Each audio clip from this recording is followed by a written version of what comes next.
Welcome to Tabletop Cinema, where we bring together the worlds of filmmaking, tabletop role-playing, and video games.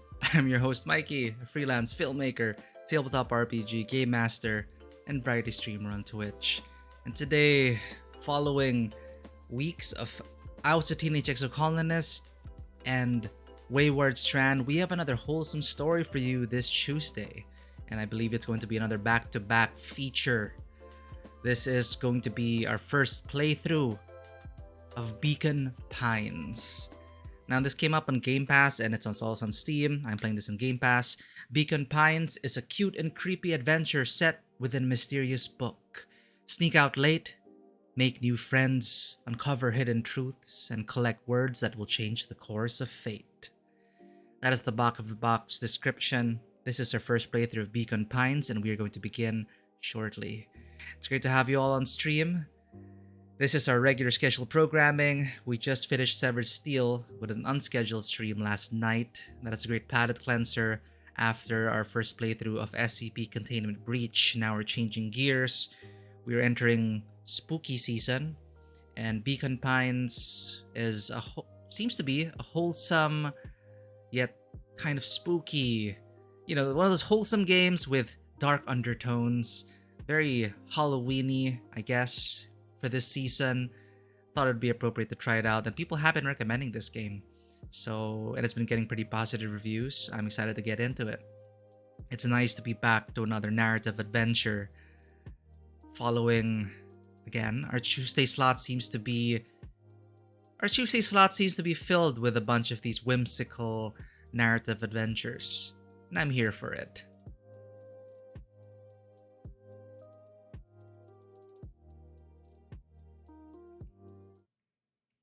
All systems check. This is Beacon Pines.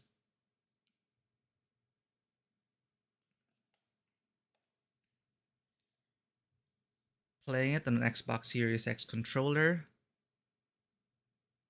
Let's begin.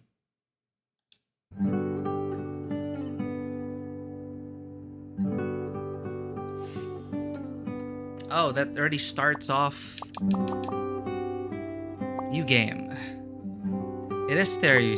So I was testing it. Apparently, it just drops you into the start of the book. Let's get started. New game. How's it going, Gorgol? It is very storybook-esque, and you will see in just a moment. Exactly on point, Gorgol, with your observation. Dear reader, allow me to introduce you to my book. Well, thank you for dropping by despite your busy schedule. Though it might at first appear like many books you've come across, it is far from ordinary. You may, therefore, have some misunderstandings about its nature. The story that awaits you has not been fully told. In fact, its conclusion is not yet known, even to myself. It is in that way that my book is special.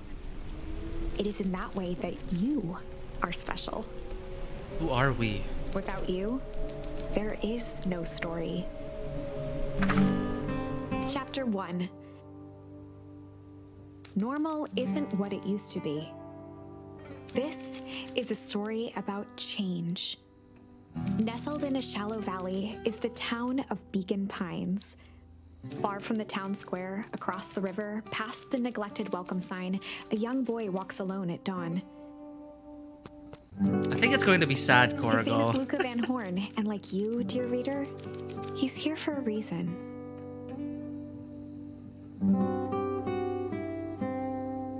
At least you get to chill and relax at home.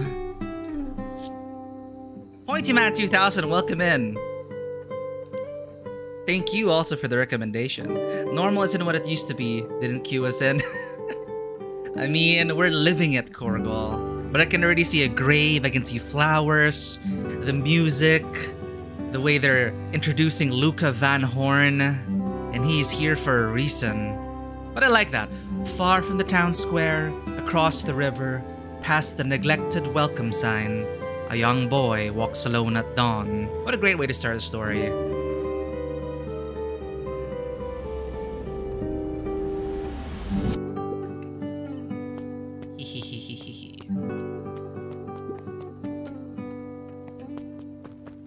It's so adorable.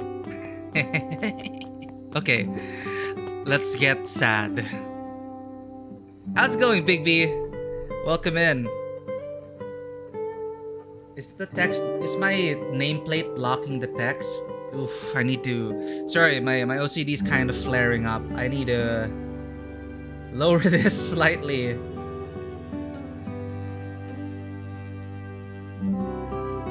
There we go. No, I think 345 would work better. Get that spacing in. Nice. Okay, we're back to it. Oh, today's Steam Next Fest, so that means a lot of demos, isn't it? Anything standing out in particular, Bigby? Okay, this isn't voiced. How does Luca sound like? I'm not sure. Let's just try to roleplay this. Let's get in character. Characters. Hey, Dad. How are things going? Today's the first day of summer vacation. I start middle school next year, I guess. I was 6 years old when you died. And it's been 6 years now. From here on out, you'll have been gone longer than you were here. It feels like that should mean something. Mom always said that this tree was your favorite spot in the world.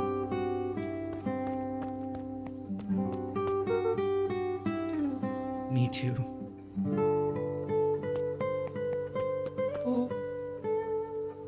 I guess this is our friend. Hey, Luca!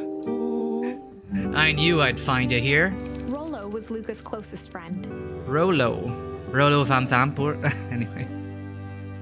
He possessed many fine qualities, but subtlety was not one of them. Well, after I banged on your door till your gran answered.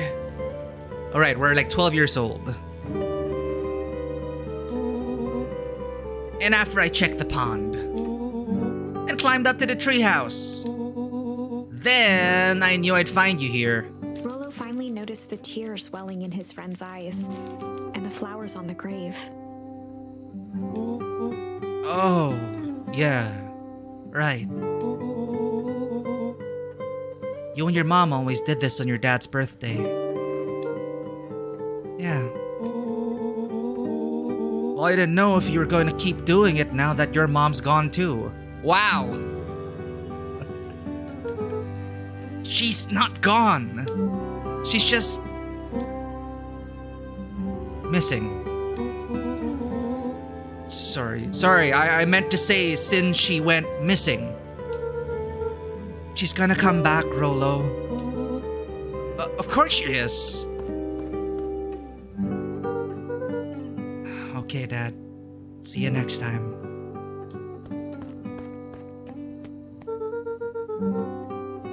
I think I'm ready to get out of here. Sure, lead the way. Well, that's one way to begin. It's so adorable. Down.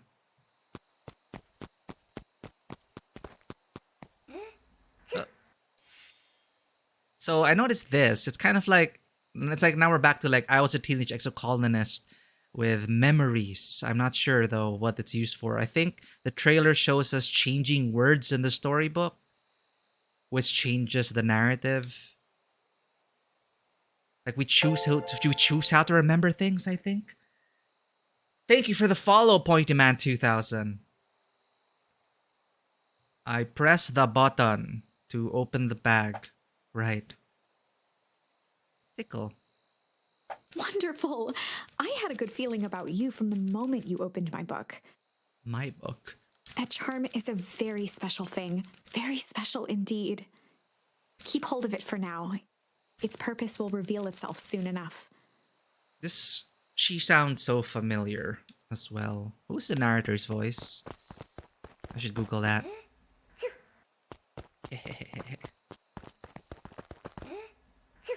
Do we get an achievement for getting rid of all the... Just taking your time. Oh, they come back. Okay. Oh yeah, I almost forgot. The whole reason I was looking for you. I was wondering if you'd ever get to that. I found the perfect way to start our summer. How's that? Rollo looked to the side suspiciously. Not here. They might be watching. They who? Shh, not so loud. We need to do this in a secure location. Mission control. Alright, I just have to tell Gran and then we can head out. What are you gonna tell her? I don't know, I'll think of something. If it's all the same to you, I'll meet you at the welcome sign. Your Gran still kinda wigs me out. I don't do well with new people. She moved in like half a year ago. Just meet me at the sign when you're done. Suit yourself, I won't be long. Hi, Dewata Streams! Oh my god, you know what? Now that I think about it, this would be something like, I was watching your stream for... What's the name of the game?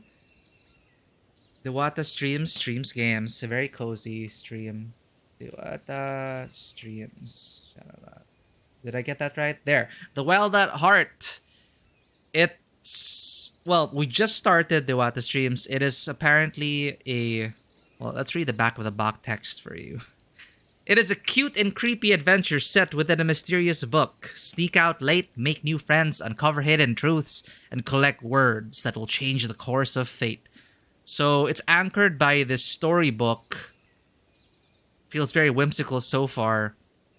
But I hear it can get quite dark. But it is a story, first and foremost, about friendship and change. So we collect memories, I think, and which act as charms and keywords, and you can change the keywords on the book, and then the story changes. So I think they're like branching paths and multiple endings, because the ending is unwritten and it is up to us to find that out. So our objective is to tell Gran before heading out with Rollo. And look at the adorable critters. Oh, okay. So the backpack also contains our journal. Okay. Dear reader, forgive me for this interlude. Remember that charm you found in the dandelion patch? There are more of those special charms to discover throughout Beacon Pines. They've been known to reveal themselves to those who are willing. Some of them can be found in this very house. So this game will reward me for like interacting with every single object? And taking our time and doubling our playtime? Why not? How are you enjoying Wild at Heart so far though? Sorry to hear about the stream issues. I did try to watch yesterday and it's so weird. It is working the first time. Twitch is weird. Just some dusty knickknacks.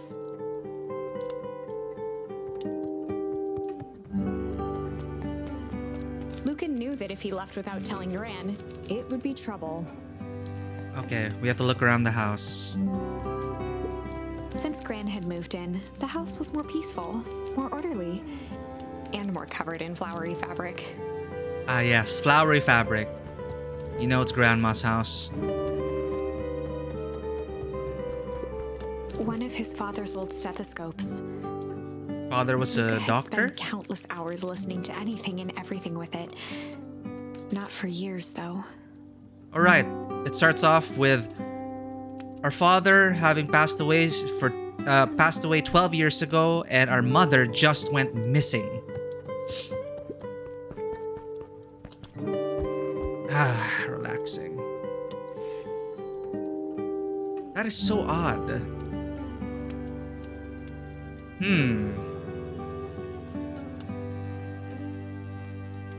So odd about the Twitch Inspector thing, though. That is befuddling. Hopefully it's just a bad weekend and it just stabilizes after some time. And yes, it's a very cute house. How is your house doing in FF14, by the way? I never won the lotteries and I just kind of gave up on it. I'm still hoping for Lavender Bed's X7 plot.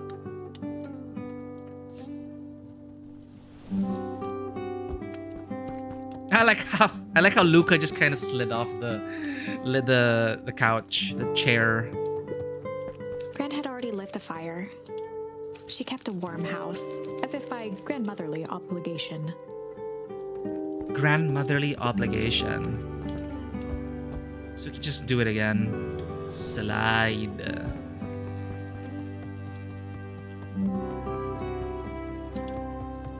Let's complete the first floor. Ooh. Oh. Oh my! This is quite exciting! I am now certain that you are the one I've been waiting for all these years. Us? You'll recall I was a bit coy regarding the use of charms earlier. Excuse me, I tend to have a flair for the dramatic. You are about to encounter your first turning point. There are certain times in this tale when everything hinges on a single word. Step forth, dear reader. Step forth? Let me investigate A sturdy first. old wheelbarrow. Is there a way to highlight interactable objects? Young Luca would spend hours hiding in the bushes, waiting for a chance to jump out and startle his mother. She always enjoyed humoring him by feigning terror. The narrator sounds so wholesome also. That voice is an actual dungeon master indeed. And she's like, well, the story isn't finished yet because I need you, the player, to write it with me. So that we are playing a tabletop RPG. So it's a cafe now, cabiny cafe, co-working space vibe. Ooh, shelves and sitting areas and coffee. Of course, we need that coffee. And we'll have to make decisions now. It's like I wanted to scare Grandma, but then I don't think Grandma's heart can take it. Grandma? Can I check what book you're reading? A beginner's guide to gardening laid open on the bench. Oh, she's just starting to garden. Grandma, I'm headed out.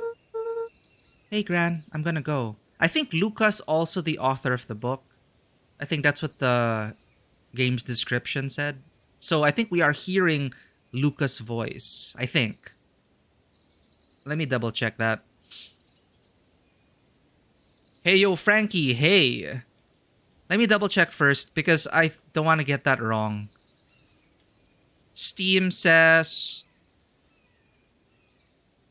you play as both the reader of the book and its main character, Luca. Okay, no. We are playing as Luca and the reader, but not the narrator. My bad. So, magical book talking. Hey, Gran, I'm gonna go. For Pete's sake, go change out of your pajamas before you say another word. But nothing. Inside clothes are for inside. And outside clothes are for outside. It's like outside slippers and inside slippers. Lucas stared at his feet and muttered under his breath. Mom always let me wear my pajamas in the garden. Well, Eleanor isn't here, is she? Now go upstairs, change, and then we'll talk. Right, of course. I forgot about the pajamas. It's great inspiration for how to pull off emotional GM narratives. I will take notes. So this may be a lovely crossover of, well, what this stream's supposed to be about. Tabletop RPGs, video games, and films. She's set in her ways. Conflict. How do you deal with Grandma? Change into your outside clothes, but look through the kitchen first. An array of prepared meals crowded the refrigerator, each labeled with the day of the week. A pair of dull scissors, a broken can opener, a mostly empty bottle of glue, and some loose string. Junk. Okay, we got another keyword. Luca, why will you not close the fridge? That is a waste of energy. And the things inside will spoil. Immediately, we have made our first bad decision. That's Grandma's problem now. Don't tell me you're gonna leave the faucet open, Luca. No way. What are these consequences? I can't turn it off again. It's unstoppable. I'm sorry. I'm just interacting with the environment. I'm gonna hide. It's not my fault, chat. I'm just looking at everything. The only piece of furniture Gran had brought when she moved in was an old hutch. Filled with the porcelain, I'm sure. Do-do-do-do-do. Leaving the fridge open, leaving the water running. Bye-bye. Right? Complete with the antlers and everything. Baphomet incarnate. You know, that's a good question. Does it magically fix itself when we leave? Nope! Not my problem. It won't turn off. That's what I'm gonna tell Grandma. Luca paused at his parents' bedroom door. Oh. He just wasn't ready to go in yet. Yeah, I know the feeling. You know, to this day, I can't even, like, to this day, I have a hard time staying in the guest room. Because that's where, well, it's not my cat, where my cat passed away last year. Or 2 years ago. Holy, it's been 2 years. I still cannot enter that place. Or stay there for any amount of time. Gran had commandeered the upstairs closet when she moved in. Some things need shelter from a young boy's mischief, she said. Hide.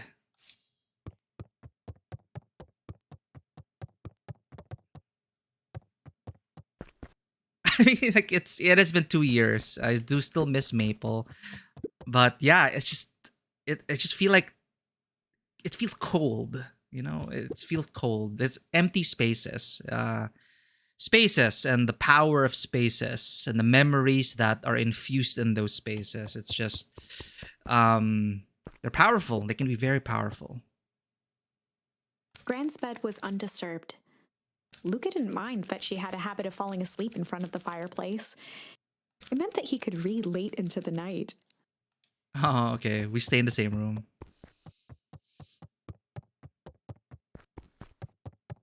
This narrator really sounds so wholesome. Like, I can't get over it. Gran's moving in meant that most of Luca's things had been crammed in the corner. Luca was somewhat annoyed by the situation. And I like how it's voiced. Luca tossed on his favorite old sweater. Even though it was the first day of summer, a chill still hung in the air. Oh, first day of summer. Chill. Okay, Grandma, we got our outside clothes. Oh, what? I'm sorry to hear that. Yeah, it's tough. Well, losing ignoring the things we destroyed. I cannot believe it's... Did they forget to allow you to interact with it again to close it? Is this just Luca as a person? Okay, I'm gonna go hang out with Rolo for the day. See you later. Hold up now. Where are you and Rolo headed exactly? Oh, nowhere special. The less Gran knew, the better for everyone involved. We were just gonna go... Oh, I get to change it.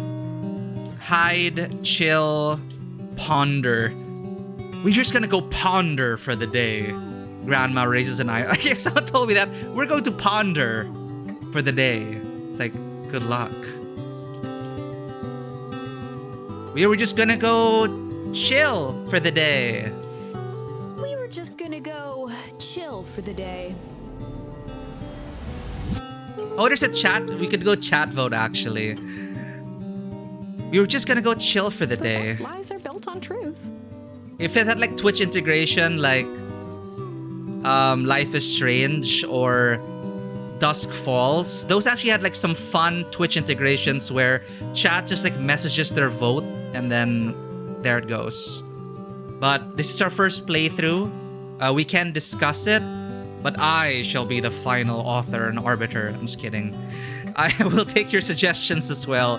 What seems fun, right? We can talk about it. Twitch latency, Twitch delay factored in. I will be sure to take some time for chat to think about it and discuss it. Am I gonna leave Granum to deal with my mess, Luca? I'm just a faceless player. I have no control over what happens here. I do, but I cannot shut off the faucet or close the ref. Anyway. The best lies are built on truth. You boys are always in a hurry to do nothing. We stick to what we're good at. Well, make sure you are done chilling in time for supper. Easy. Bye, Grandma. Impressive. You've managed to navigate your first turning point without too much of a mess. Too much of a mess. She doesn't know yet what's inside the kitchen. That is the power of charms. A single word can change everything. I think it's time to introduce you to the Chronicle. The Chronicle. I press up. The Chronicle Grandma's is a also record of the grieving. decisions you've made. Grandma, probably the mom of our... Well, either way. Whether she's the mom of our dad or mom, they're both gone. And her mom went missing. So it begins with that. Like, your mom's missing. Your dad's dead for 12 years. Grandma's moved in. Weird shit's gonna happen. So the Chronicle is a record of the decisions you've made. You can see the turning point, which has been revealed. At Branching any time, paths. you can use the Chronicle to go back and invoke different charms, Oh. creating new branches. Okay, that is convenient. Quality of life, good for just going back and trying out new words. Luckily for us, this is the one and only turning point where the charms won't dramatically alter fate. Tutorial turning point. It's the perfect opportunity to experiment with rewriting things. Let us experiment. A grand jury. Oh. Okay, I like this. Let's ponder for the day. Yeah, it's like a choose your own adventure game. Now let's hide for the day. Let's see what she says. We were just gonna go hide for the day. Hide? Traditionally, when one is trying to hide something, they avoid literally using the word hide. Yeah, I guess Rolo bet some other kids that we could beat them at hide and seek. Aren't you a little old for that? It's not like there's much else to do around here. Well, make sure you boys are done playing your little game in time for supper. All's well, Oh, that that's- ends well. Yeah, this is just a tutorial turning point. Turn back time. Whoosh. What do I do? Oh, okay. Well, I guess we're gonna just... Well, this is like no consequences, but later on, I doubt we'll be able to just experiment with all the words. Or can we just really rewind? Go ponder for the day.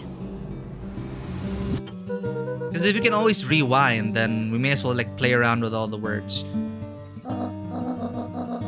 Oh, really?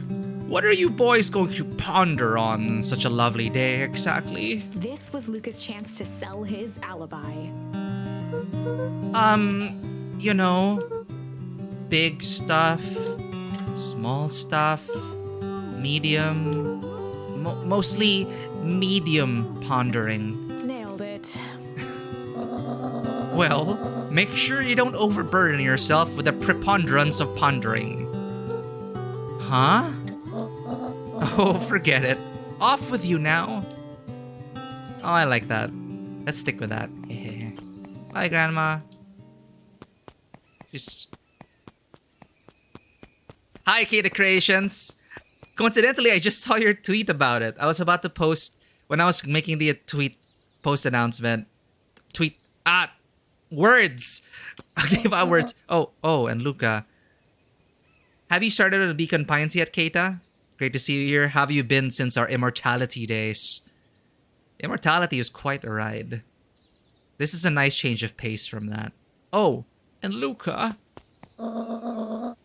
You and Rolo stay out of trouble. I know. Get into trouble with Rolo. Heck yeah. That is not my problem. The fridge. Freedom! Woo!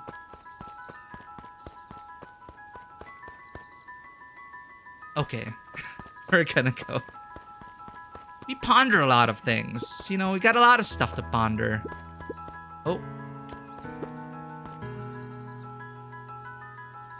So you really gotta explore the environment.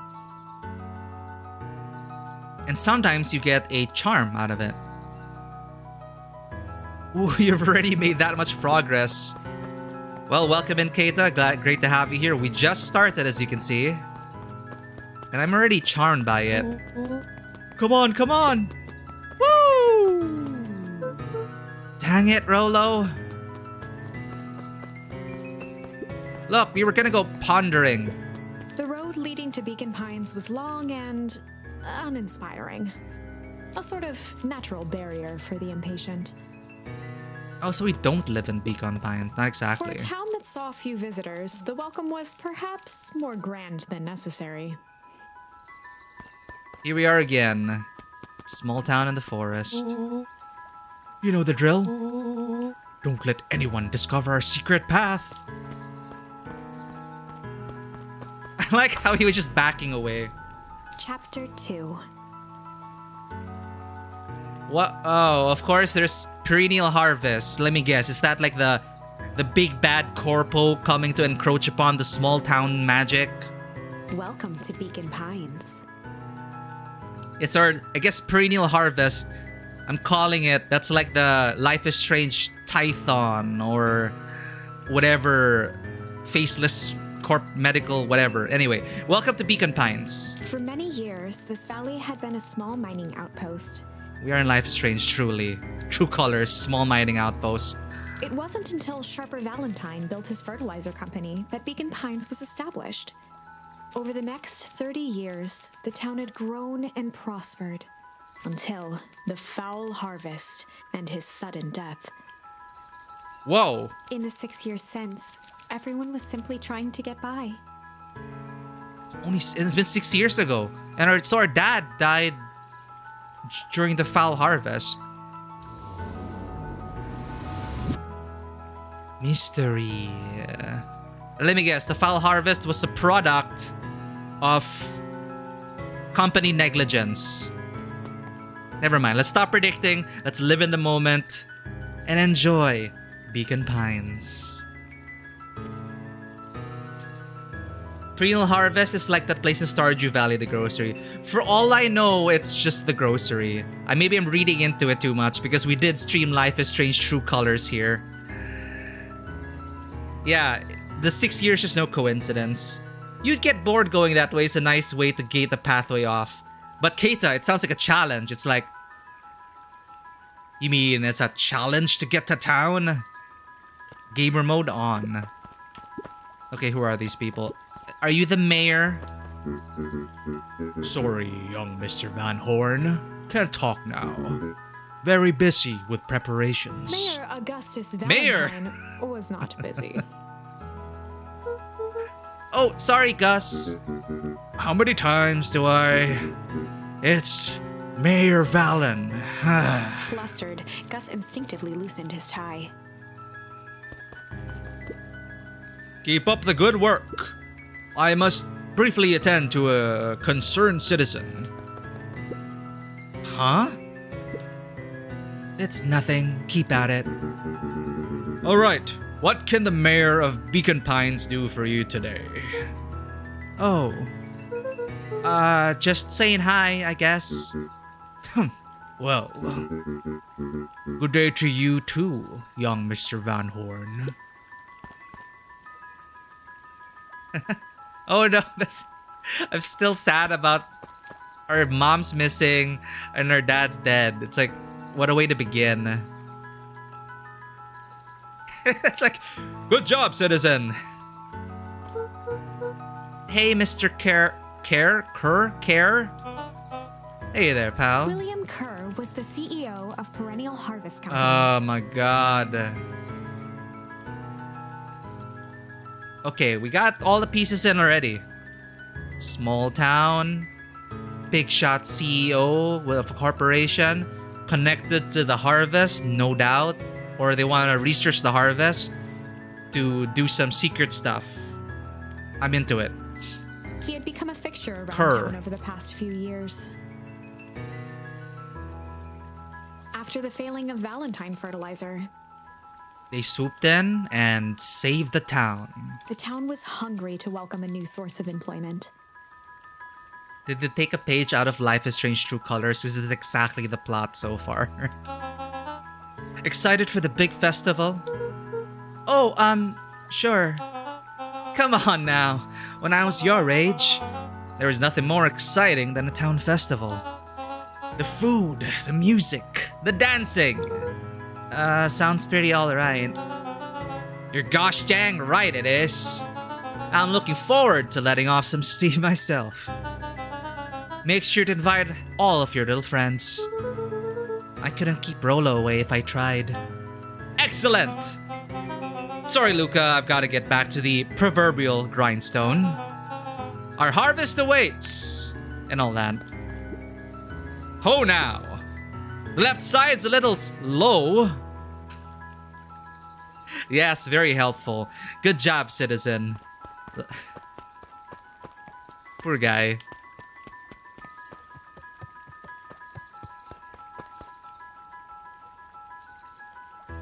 You know, that's a saving grace here, Keita. They're not just like, you're young, you're 12 years old, I don't want to listen to you. They actually, respond to us and talk to us. So I appreciate that. I appreciate that, Mr. Kerr and Gus. Yeah, get back to the hustle of telling that person to lift that left side of the board. Great.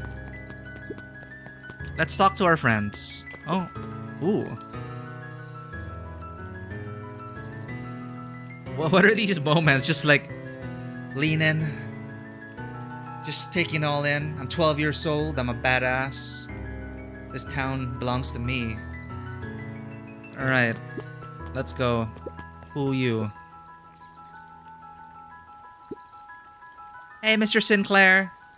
Place to look cool with the sunglasses, right? Oh, thank you for that redeem. Pet the cat. It is time to pet the cat. Passion is sleeping right now, though. Oh my god. Wait, can I... Just...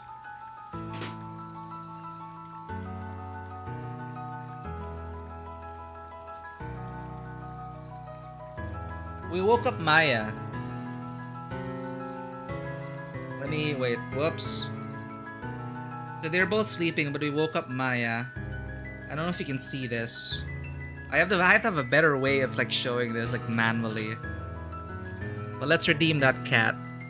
Ah, wrong thing.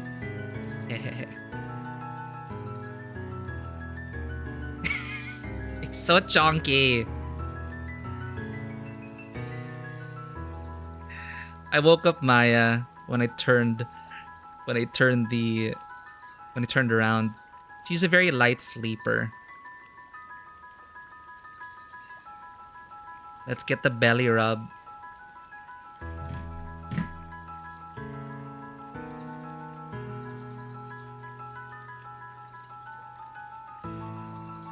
Yeah, I'm trying to put them on a diet, but they just keep eating.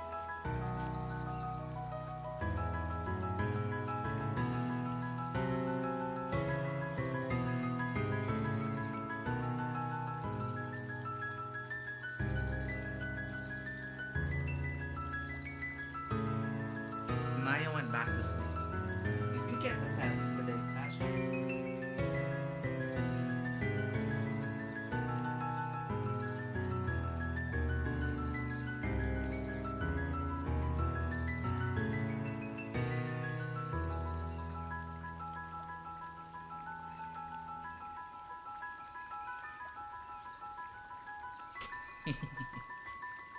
That's your favorite, you're scratching the back of the neck. That's Passion's favorite petting spot. All that hair. Okay. Thank you for that break from the action.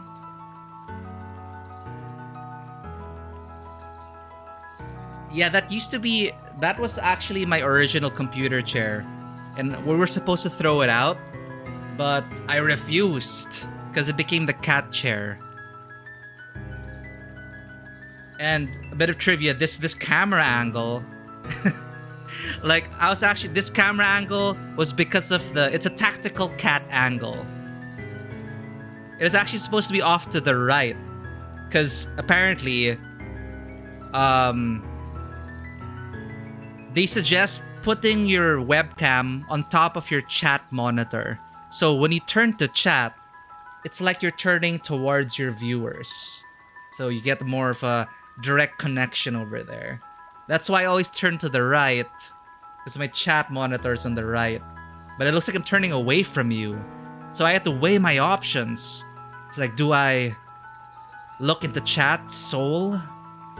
Or do I show off the cats? So I chose show off the cats. Easy choice.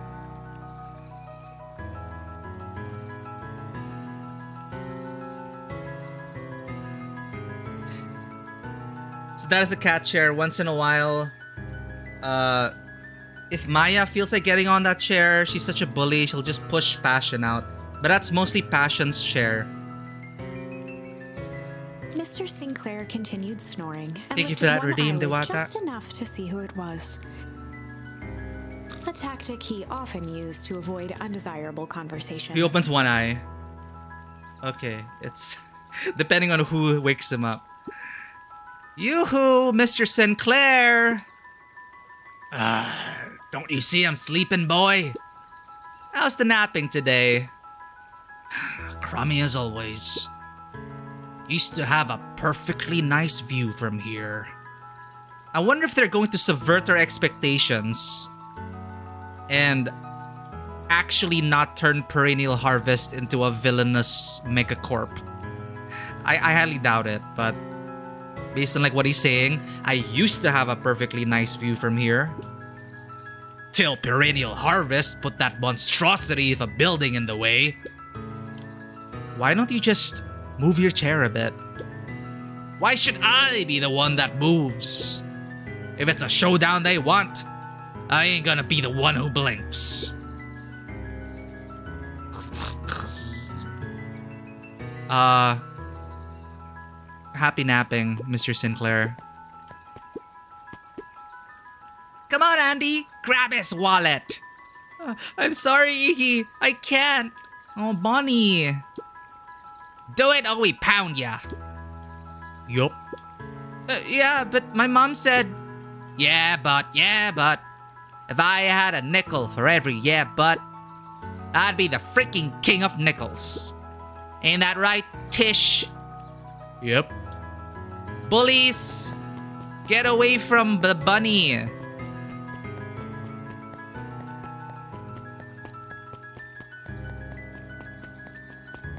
Who are you gonna steal from anyway?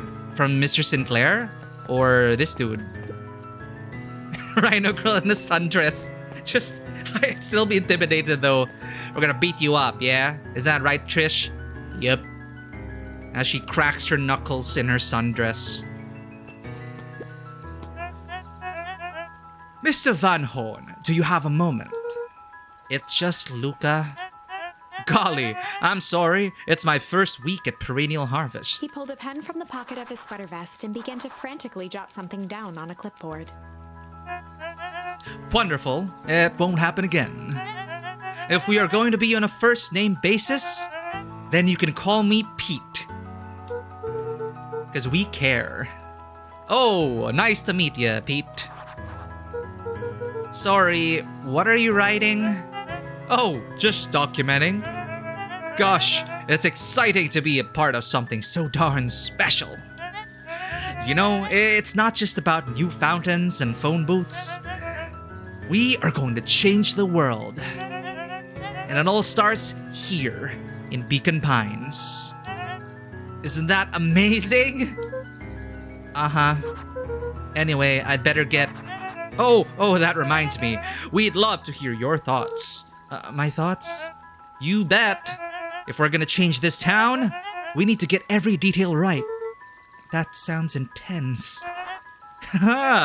Changing the world is intense. So, what do you say? Could you answer a few questions? Well, I guess if it's quick. Wonderful.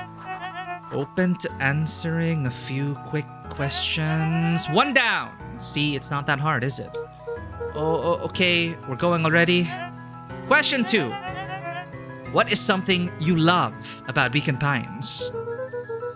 I've never really thought about it before. Perfect! It's the only place I've lived. See? That wasn't so painful. Pete stopped scribbling and glanced up from the clipboard. Was it? Why was that so ominous? I guess not. Huzzah!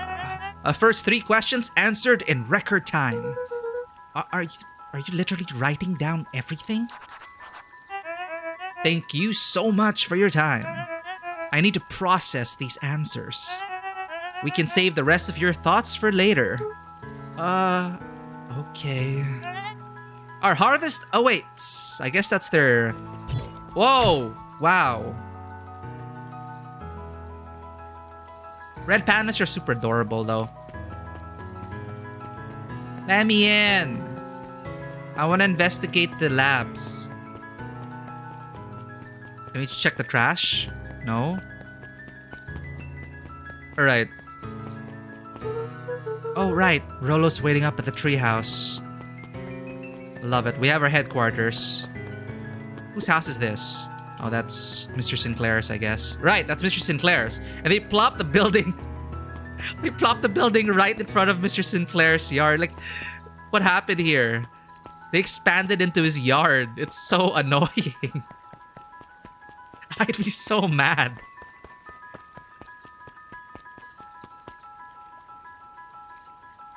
Yeah, are you literally writing down everything and just writing down everything? Well, I'm guessing since he wasn't like using a mobile device or a tape recorder, well, he writes really quickly. Wait, can we read the sign? Old Pickler's Pond. Mission control. Authorized personnel only. I mean, if you wanted to keep your base hidden, either put a sign or a warning sign, I guess they went with the warning sign route to warn people away from this place. Hey, Jetson. Is the line playing any tunes today? No bats this morning, I'm afraid. Kinda think of it, I can't remember the last time I reeled one in.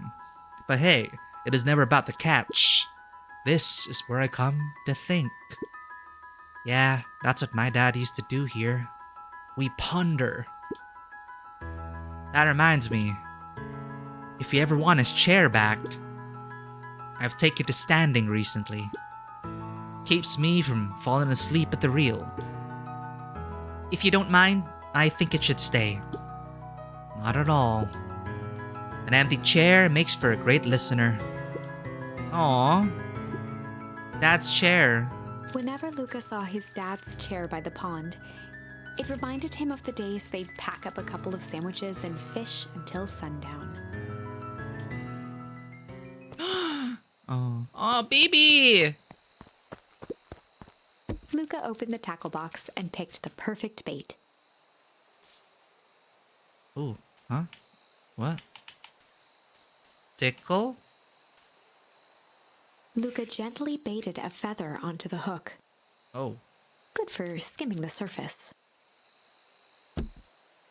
Ah, okay, so there are different ways to use it. Yeah. It's just... Oh! Why did I... Ah! No! I wanted to reminisce! No! Oh, okay. Ooh. Ooh.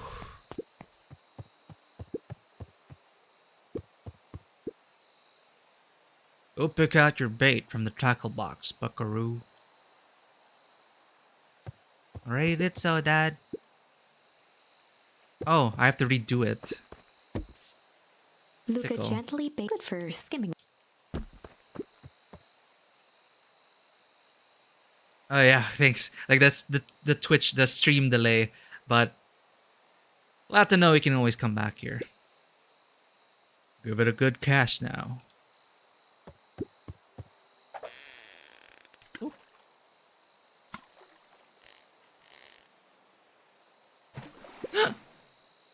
You'll have to reel it in a bit faster, or your catch will lose interest.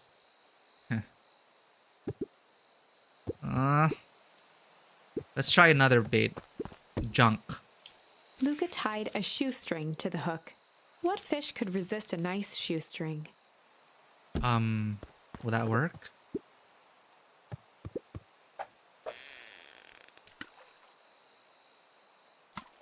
Reel in. Ah. Oh wow, they even added line tension to this scene. Easy there, Buckaroo. You don't know your own strength. Let's go back to the feather. Luca gently good for skimming the. Yeah, I thought it's like press A and you get the fish, but you have to release tension when it turns red.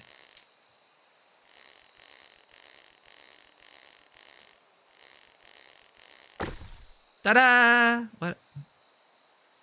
Oh. Well, I'll be switched. It's your old rubber ducky. You were just a little drooling ball of fur when you lost that. Cried for days. I told you it'd turn up. Aw.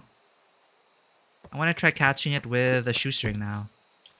Luca tied a shoestring to the hook. What fish could resist a nice shoestring? So this is fun.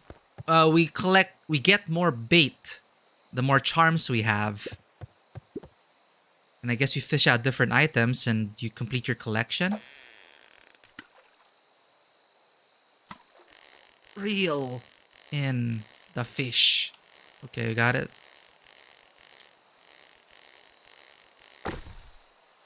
Junk leads to junk. Where do you think the other one is? Hard to say. Sometimes things drift away. That's not fair. No, it's not. Well, wherever it is, I hope that other boot at least has a sock to keep it company. Oh.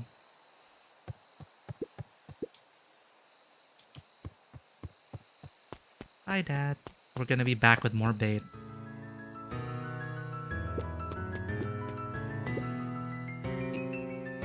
I love it when, I really especially love lines written to mean so much, but say so little, but mean so much. It's a simple exchange like, where'd the other boot go? And then your dad is thinking about other things, seated in that chair. I also like the touch that you don't see his face, he's turned away. And it's just, sometimes just things just drift away. It ain't fair. And then you're back here. Alright, treehouse time. The boys had a good thing going. As long as they kept old Jeff happy, they had an endless source of precious materials to add to the treehouse. Nice, we got a junkyard supplier.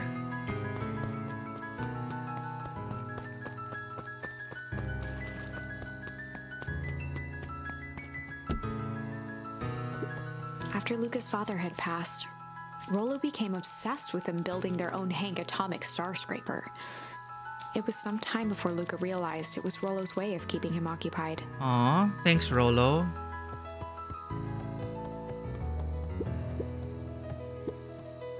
Look cool. Heck yeah. Let's put on the shades, just relax. Breathe in this moment. This is a nice treehouse, I gotta say. I've always wanted my own treehouse, I'm not gonna lie. Never had the space for it though.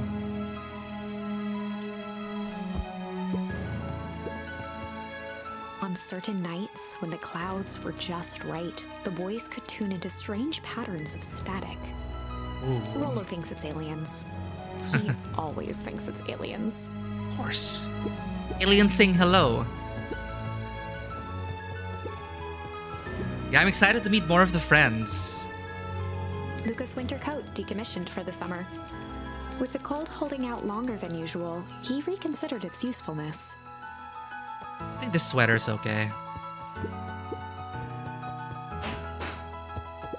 Luca looked up at the satellite dish. Rolo nearly killed himself putting that up into the tree. Oh god. Bull!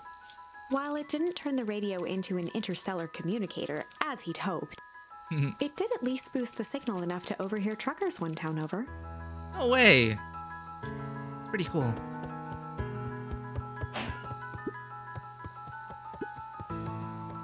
Can I check the books? Alright, let's talk to Rolo. Okay, what's this top secret plan to start our summer? So, you know the abandoned warehouse by my place? The old Valentine building? Yeah, well, it isn't abandoned. What makes you think that? Get this. Last night, it was glowing. Glowing? Are you sure? Kinda. That place has been empty since the foul harvest? Yeah. Who would even want to poke around that place? We would, Rolo. We would. Wait. It's just a busted old warehouse. I just meant we could do some research at the library. You want to actually go to the warehouse? What do you expect to find? Answers. My mom's out there somewhere. And it seems like everyone wants to pretend that she's gone for good. You don't have to come, Rolo, if you don't want to. Luca, remember that time I sort of accidentally burned down the chicken coop? And you jumped in and said it was your fault before my pa throttled me? This is a flaming chicken coop sort of deal. I've got your back. Thanks, Rolo. Now that I think about it, poking around a decrepit fertilizer warehouse is exactly how I want to spend the first day of summer. Let's go! Okay. He's doing it for Luca.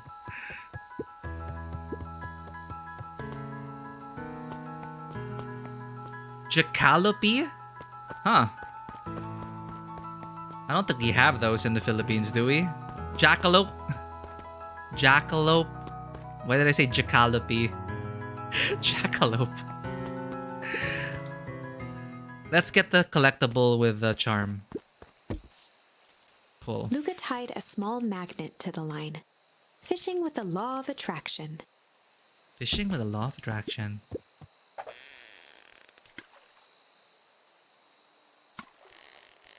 Whenever we pass by the pond, and if we have a new keyword, let's try it out.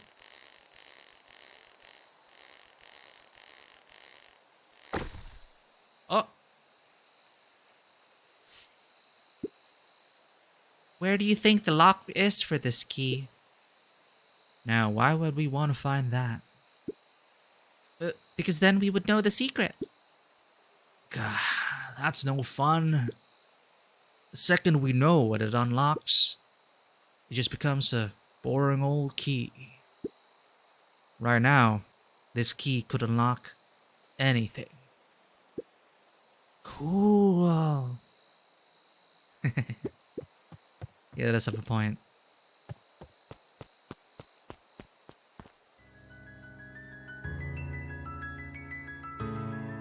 Oh, so he's a mythological animal. Jackrabbit with antelope horns. Oh. Okay, I was assuming like all of these were like animals we could find in real life. Or maybe jackalopes do exist somewhere in the world. Are you still bullying Mr. Bunny here? Shame. I'm just catching my breath a bit. Go on, I'll catch up. Okay.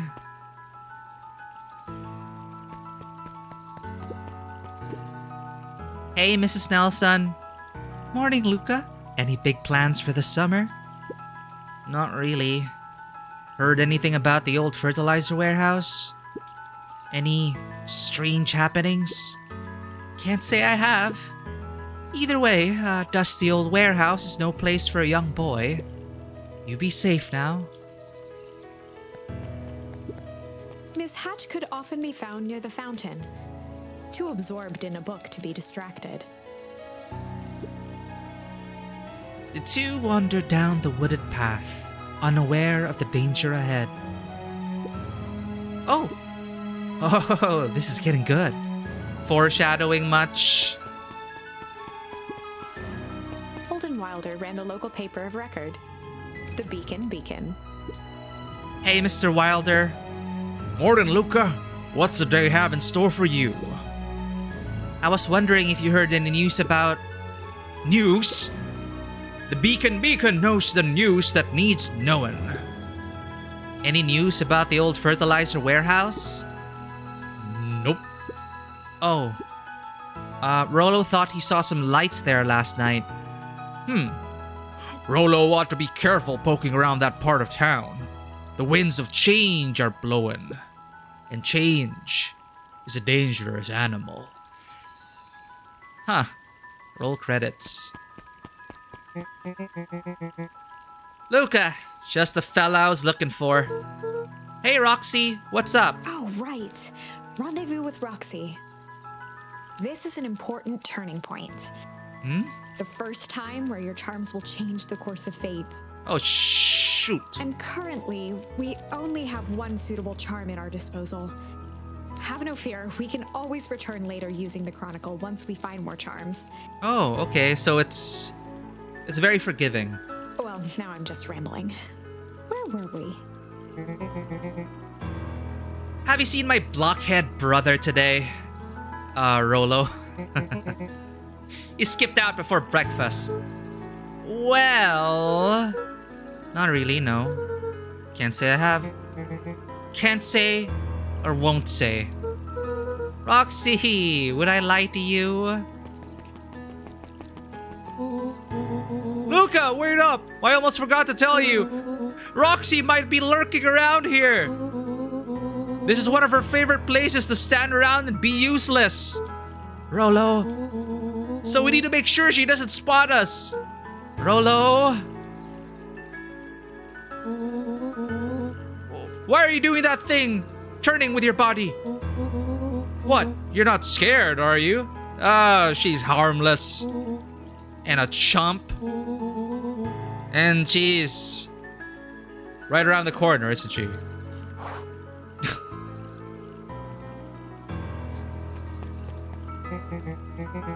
Don't mind me. Just over here lurking. Uselessly. Oh! Hey, sis! Nice weather we're having, eh?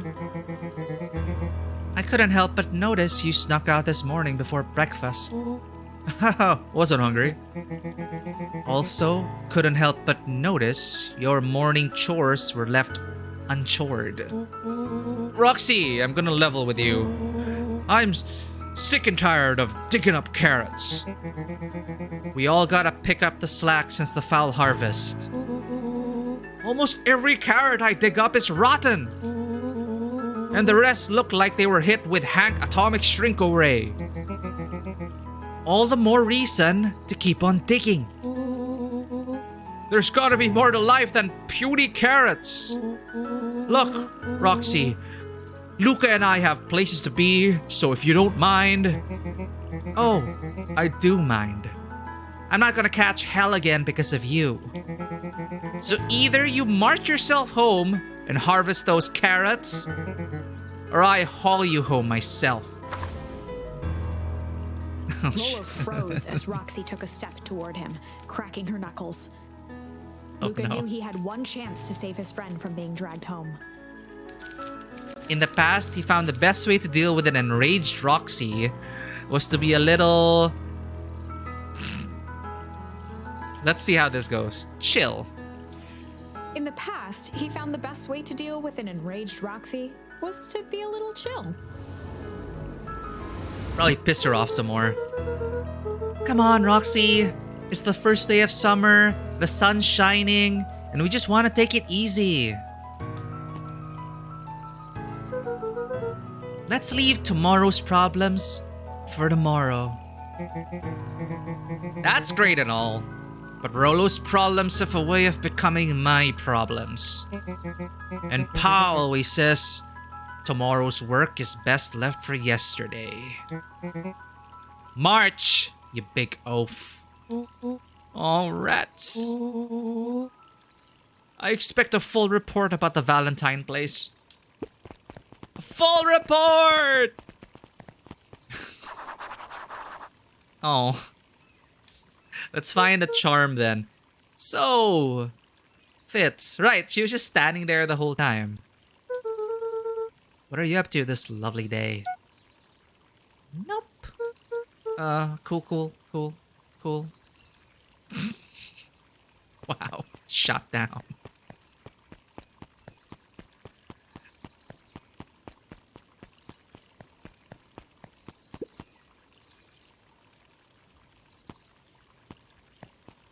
Roxy and Fitz are totally dating? Huh.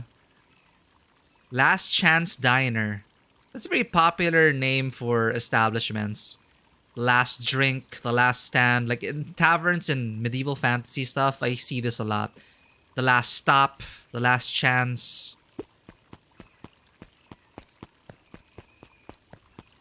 Can we have some coffee? Ooh, what's up here? Oh. Piper. Oh, hey, Luca. What's up? You know it's summer break, right? Of course. And it's like the morning. Correct. And you're studying? Like they say, the early bird... I wonder what she's gonna say. The early bird gets the proper education required for a successful and fulfilling career later in life. Huh. Good luck, Piper. Hey, Zariel.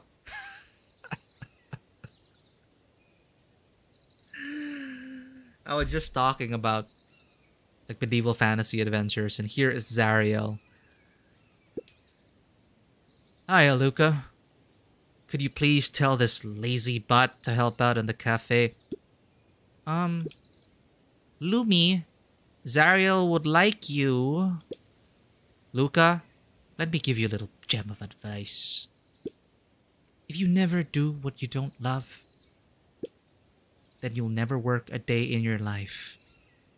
If you never do what you don't love, then you'll never work a day. Okay, I get it. Wow.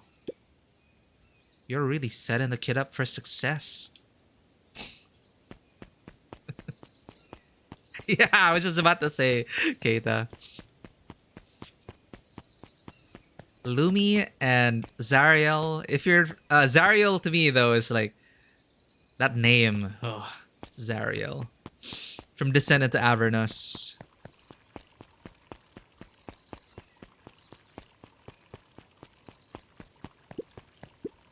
Sharper Valentine, founder of Beacon Press. Never underestimate what a great man can do, given time. A bit much, if you ask me. Indulgent.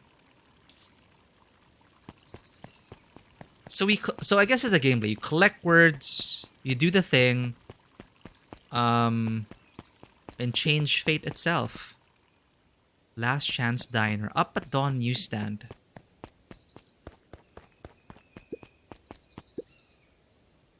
Hey Dawn, up at dawn. Sorry to wake ya. Oh, no problem. It comes with the job. Aw, adorable. Dawn had dreams of becoming a big-time reporter. At night, she searched for the story that could be her big break. By day, she hawked papers at the newsstand. Of course. She's a bat, right? So, you're not supposed to be awake. What's up? Rolo said he saw something strange going on at the warehouse. You know anything about that? You might say I've heard some things. I'm working on a story about it right now. So what's going on? Can't say quite yet. I still need to follow up on a few leads. Ooh, diligent. Keep me in the loop, okay? Sure thing. Things seem to be quiet in town today. Yep, everyone is preparing for the festival. Should be back to normal tomorrow. Catch you then? Catch you then. Oh, and Luca? I'm really sorry I haven't been able to find out anything about your mom yet. I'm just grateful that you tried. I'm still keeping my ears up. Aw, they're really all helping out Luca. Such great friends. Exactly, Dawn is such a good name for that. And then Up at Dawn newsstand. I'm rooting for her. I hope she becomes a big-time journalist. And I guess her beat will be at night. She'll be a night crawler. Not that night crawler. Guess Mrs. Fratelli is getting ready for the festival. Barred from access. At least you met Dawn. History Museum. Huh. No touching.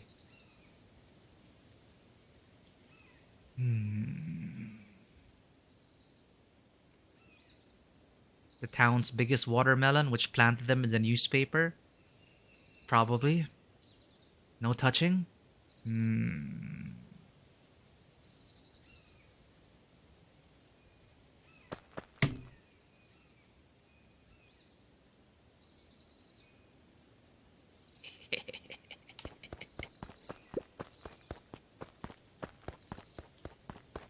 and that and that changes the whole fate of the town.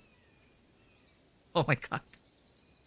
And then it's like maybe there was some bacteria on Luca's hand that will devour that watermelon, which was being prepared for the watermelon contest in this county or something. And then, well, that's it. Wait, we can touch it more than once?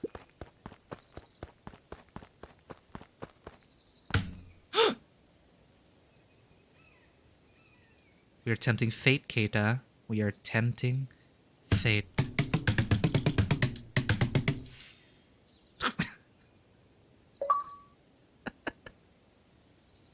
We got a charm for it. I'm happy with it.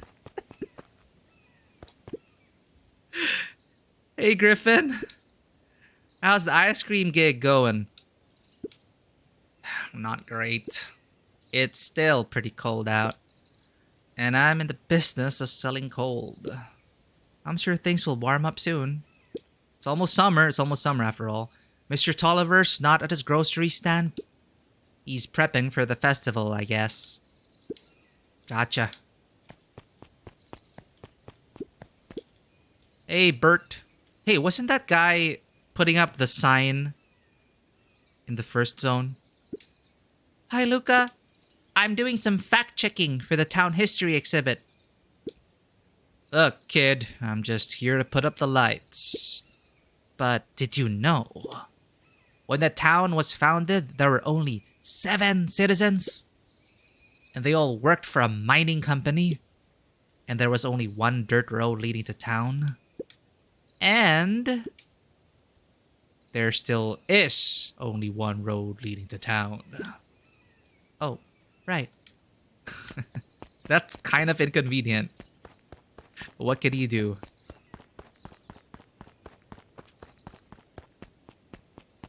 There could be secrets everywhere. Yeah.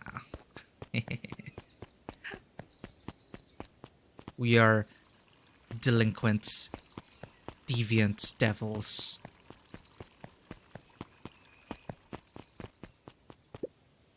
Hey, Solomon. Of course, you own the library, right? Apologies, no time for chit-chat. Luca knew that if he gave up now, he'd never hear the end of it from Rollo. Look, I know I can go back to the point, try out the new keyword, but I feel like I want to try just, sticking to what we have right now and just see where it goes, tell the story in full. Well, I don't know how the gameplay really works. But we're going to stick with this narrative for now and then go back and explore. Hello, Vanua. Welcome in. We pretty much just started. We're taking our time here with Beacon Pines. I'm not sure who recommended this on stream. I remember it came up. I'm not sure if it is you or Fisher, but people have been recommending this game, and I think it's a great follow-up for our Tuesday slot. So we're back to wholesome storytelling here. Also, if it doesn't show any other charms when you're looking at a point, you don't have any other use. Oh, thanks for that tip, Keita. Let me check. Oh yeah, right. So that's how the game kind of funnels you into the initial parts of the story. I see. That's a good thing to remember. So we can play around with these turning points once we get more keywords. So I'm loving the charm so far, Vanua. It is on Game Pass. If you are subscribed to Game Pass, it's also on Steam. But I'm playing this on Game Pass now. Looks like the library hasn't opened yet. I'll check back later. And right now, we are playing Luca Van Horn, and we are going to investigate strange happenings in this abandoned facility. We are looking for clues about our mother who went missing.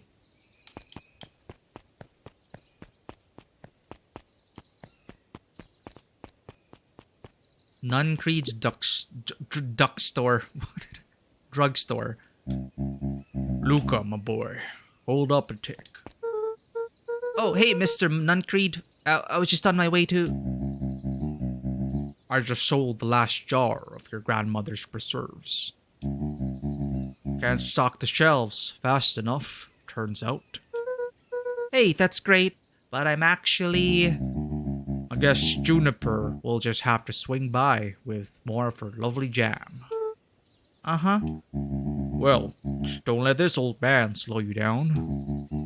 You just remind her that she still owes me that dance. A promise Gran regretted the second it was made. Will do. She's a fine woman. That Juniper. So my grandmother's name is Juniper? Yeah, she's pretty cool, I guess. A real fine woman.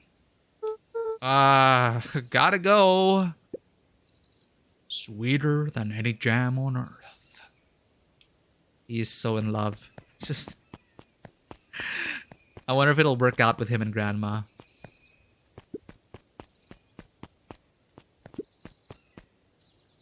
I like how, like, yeah, it's not voiced, but then they have the... You can kind of... given the fact that the tones are different, the intonations, like with the murmurs, the... You can kind of tell, like, oh, his voice is at that tone.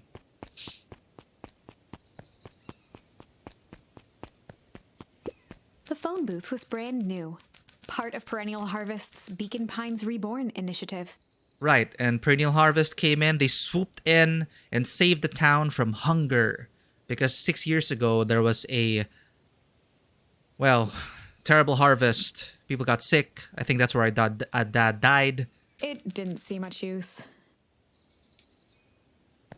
And Perennial Harvest is a big corporation now that is here to save the town. Oh, hey, Luca. Hey, Joey. How's the bug hunt going? Not great.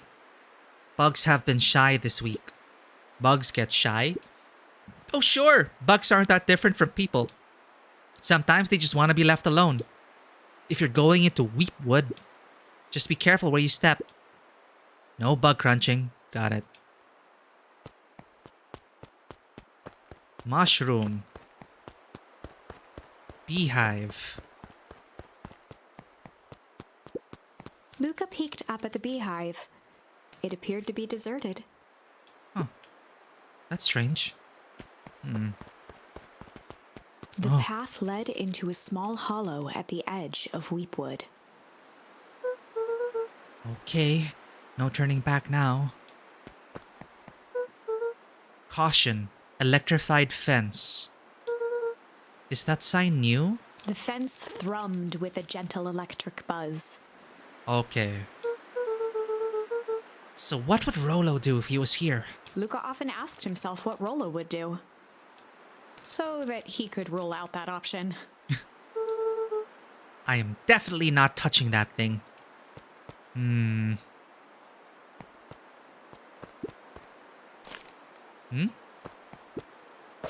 Oh. Huh.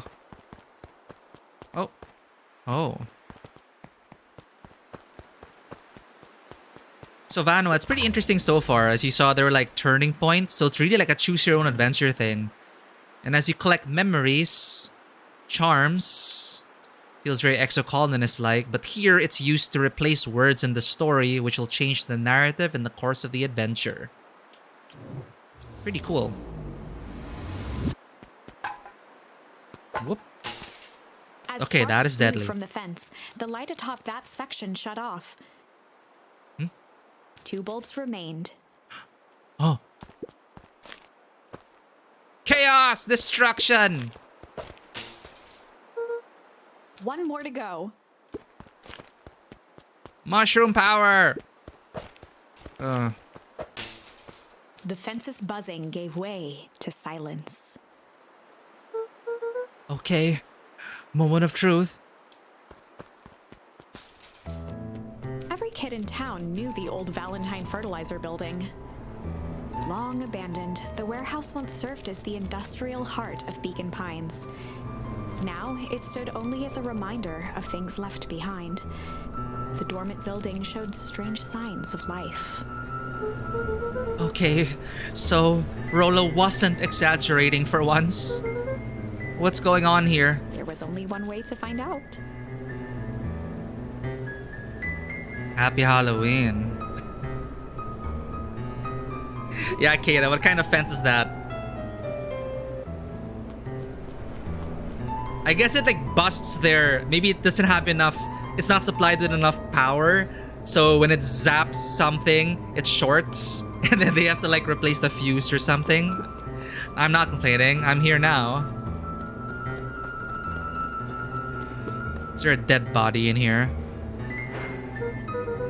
Whoa, that smells awful. Too bad Rollo's not here. He'd have no problem poking around in there. The hose emitted a subtle sound. It was actively draining some kind of liquid. Let me guess. Something is in here that Perennial Harvest wants. Perennial Harvest being the new corporation modernizing the town. The water looked almost diseased.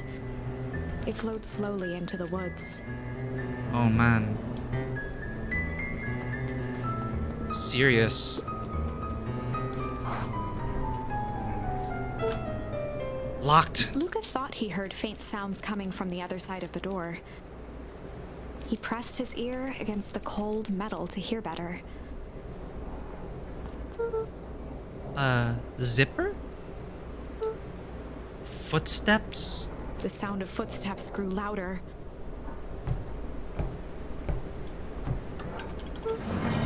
Hello?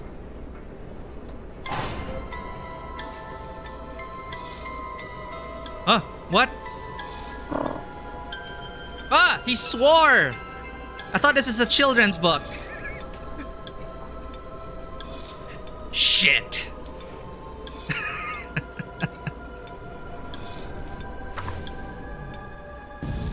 The heavy steel door knocked Luca to the ground. Disoriented, he looked up to see an imposing figure silhouetted in a green glow. It lunged toward him. He tried to scramble away, but felt a gloved hand latch onto his ankle. Oh my god, what? Are we gonna die? His fingernails leave trails in the dirt as the hand slowly dragged him back through the door Into the lab, into the green light. What? This is a story Oh, about okay. This is like change. the It was intro. far from the sort of change Luca imagined for himself. But change is, after all, a dangerous animal. The end? Okay. I probably should have warned you about this. There are many paths that our story can take. Most will end in tragedy. But don't let that discourage you. Tragedy? Did this guy just like pull a kid into this and like dump him into a vat of... Is this what happened to our mom? We will find the ending that this story deserves. I just know it. From here on out, a charm will have a check mark when it's been used to its full potential at a given turning point. Oh, thank goodness. That eases my mind a bit. That eases my OCD from... I love it when there's a check mark to denote that you don't have to keep using this. You've already used it to its fullest potential. Stop wasting your time with it. And it feels nice having, yes, all the check marks and it's all complete, which means that you saw the most the story could offer. It feels good. Anyway, we just died? Now, let's try something different.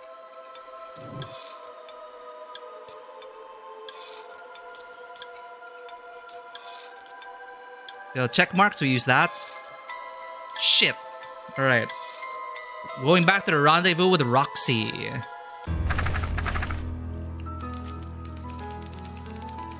So this is it. That's a great way to introduce this whole thing, though. So we turn back time, and in the past, this is when Roxy bumped into her brother and stopped him from investigating with us, which is why we were there alone. In the past, Rolo found the best way to deal with an... we found the best way to deal with an enraged Roxy was to be a little... shit. In the past, he found the best way to deal with an enraged Roxy was to be a little shit. Wow. Whoa! Did he just kick Roxy in the shin? Make a break for it! What have you done? Ah! Did that little shit just kick me? Run all you want, you little twerps! You gotta come home eventually. Sorry!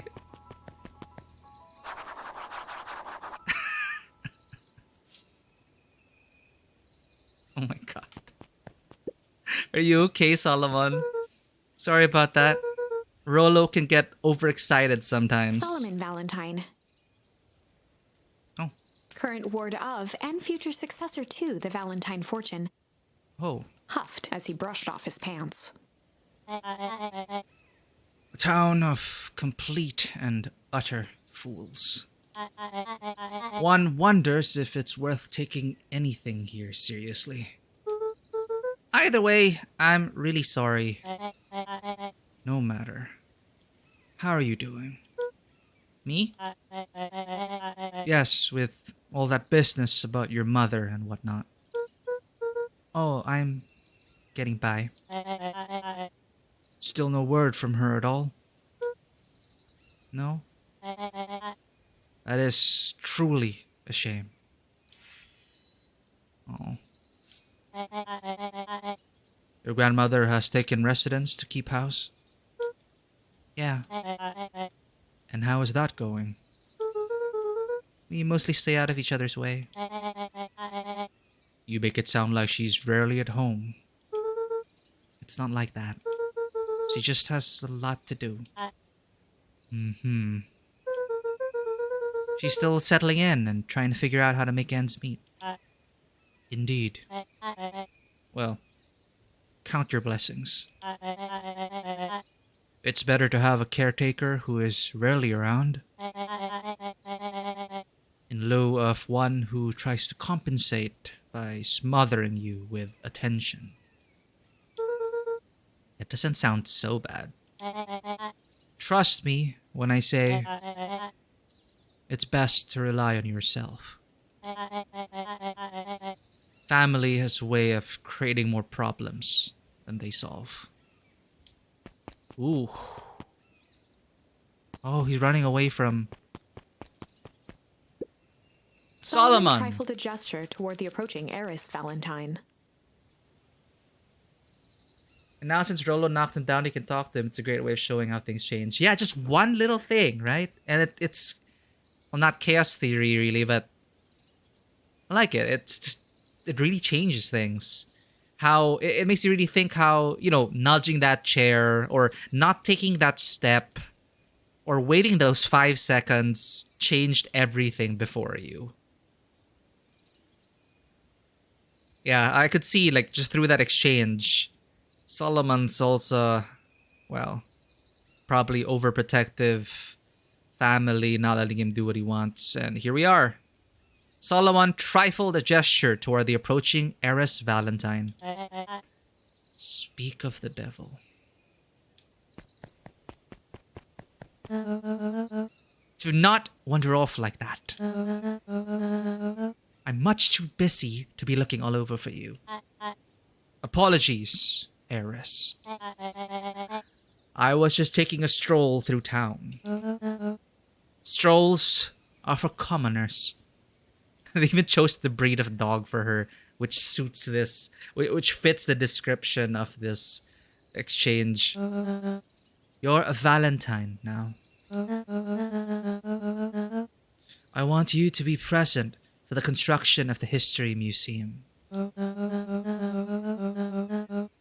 future of this town relies on its ability to remember our family's great past. Of course. Solomon's just a kid, I guess. His voice sounded much deeper in my head.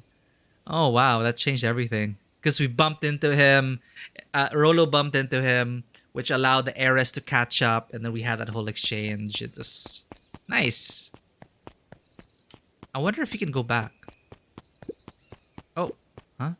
Jeff's hardware closed down about a year ago.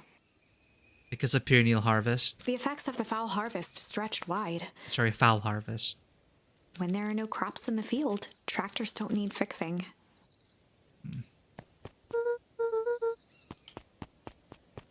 How is this gonna differ now with Grandpa? I mean, not Grandpa. Luca, my boy. Hold up a tick. Sorry, Mr. Nuncreed. Kinda in a hurry right now.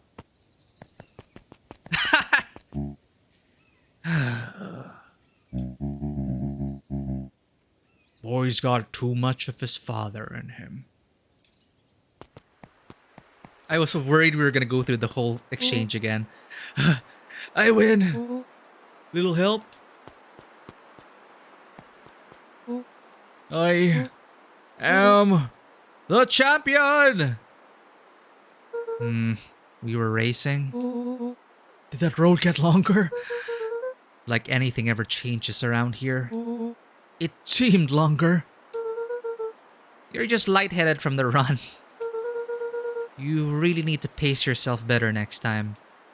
Not sure why I would take advice from second place. Hey, has that sign always been there? Wait, what? Caution, electrified fence. No, that's definitely new. Creepy. How are we gonna get around an electric fence? Don't worry, I've got this. He did it! He did run into it. What would Rolo do?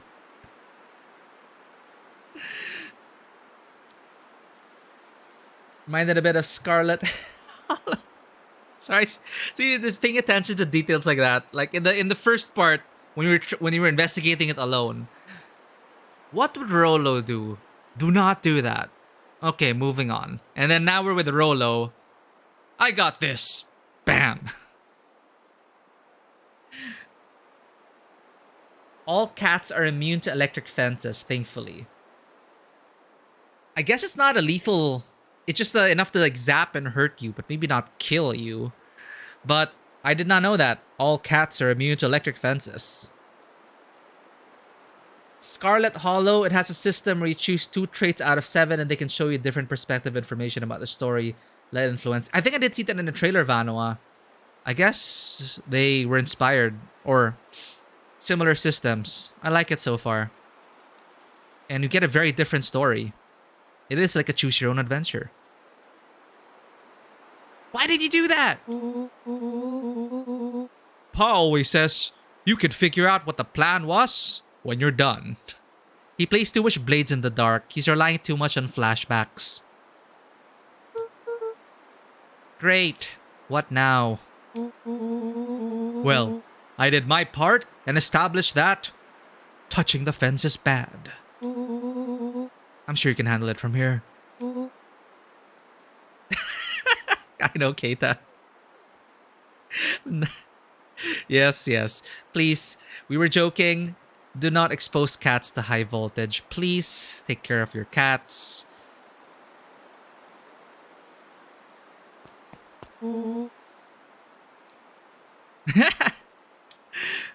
I'll supervise from a safe distance. On our tabletop RPG table, my character established the unit of measurement that is a scholarly distance. I forget the details, but my character was really meant for combat. So once we jumped into that and we had to observe this phenomena, I was like, GM, I maintain a scholarly distance.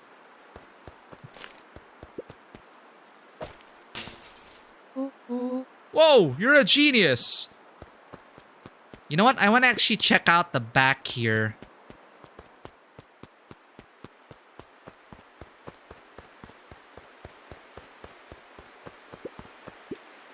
Property of Valentine Fertilizer Company.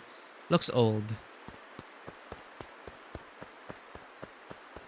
Is there a path here? No.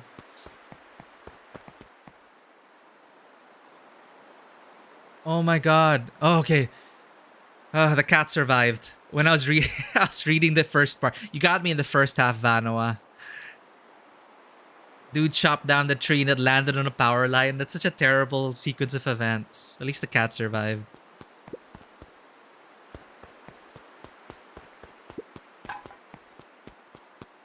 Bald death. I think that did it. Luca, you never fail to impress. Got it. Let's... As the glowing windows of the old do this. warehouse came into view, Rollo began to bounce excitedly.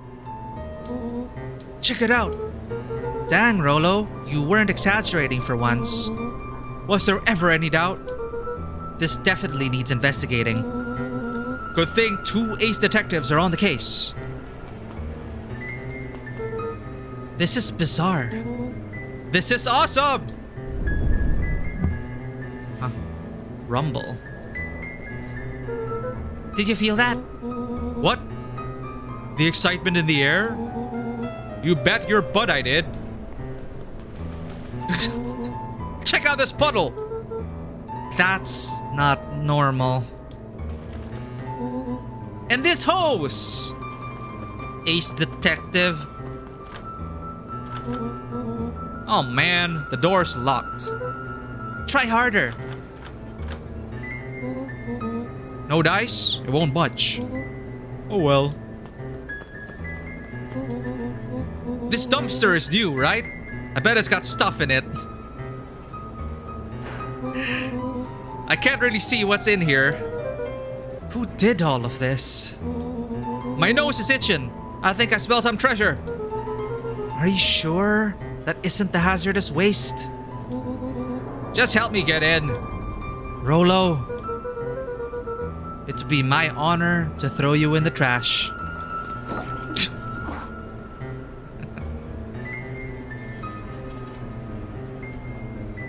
Thanks for sharing that, Van. I'll check it out.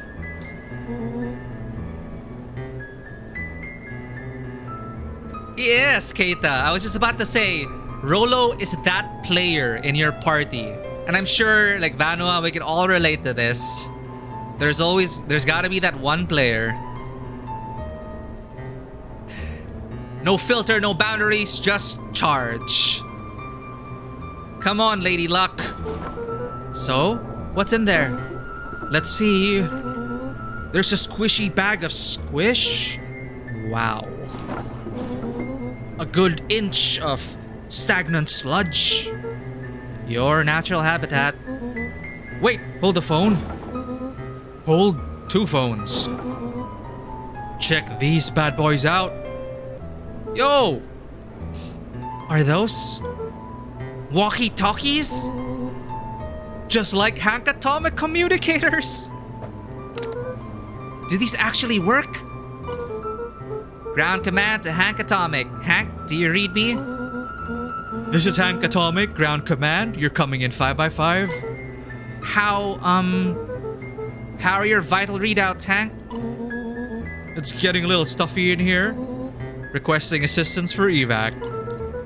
Help us on the way. Uh-oh. What was that? Hide in the dumpster! Someone's coming! Give me your hand! I'm trying! My hands are covered in squish! Scoot over! I'm coming in!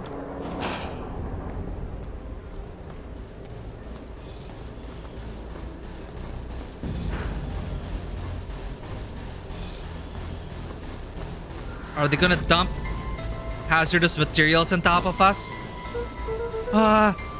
Tell me you saw that? Dude, I don't know what I saw. He's coming back. Get down. Oh my god, is that a dead body?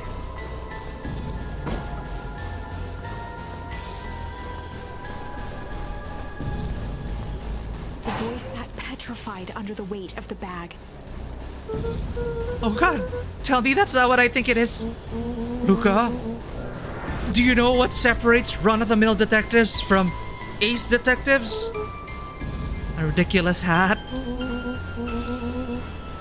When the chips are down, ace detectives dig deeper for clues. Rolo felt around at the large sack which burdened them.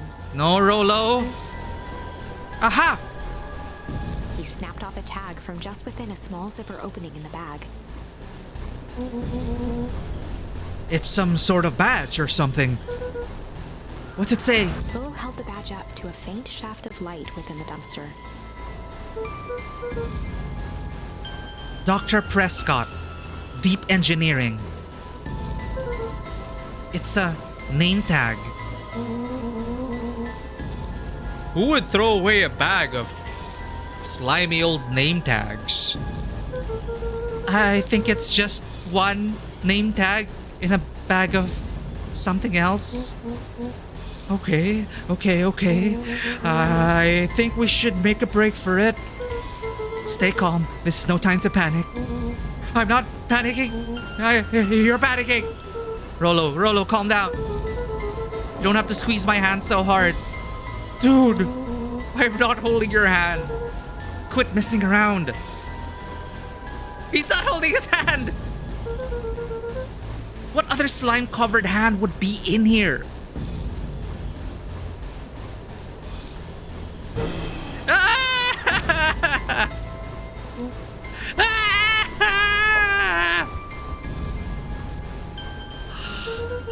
I'm beginning to see the benefits of your run for our lives plan.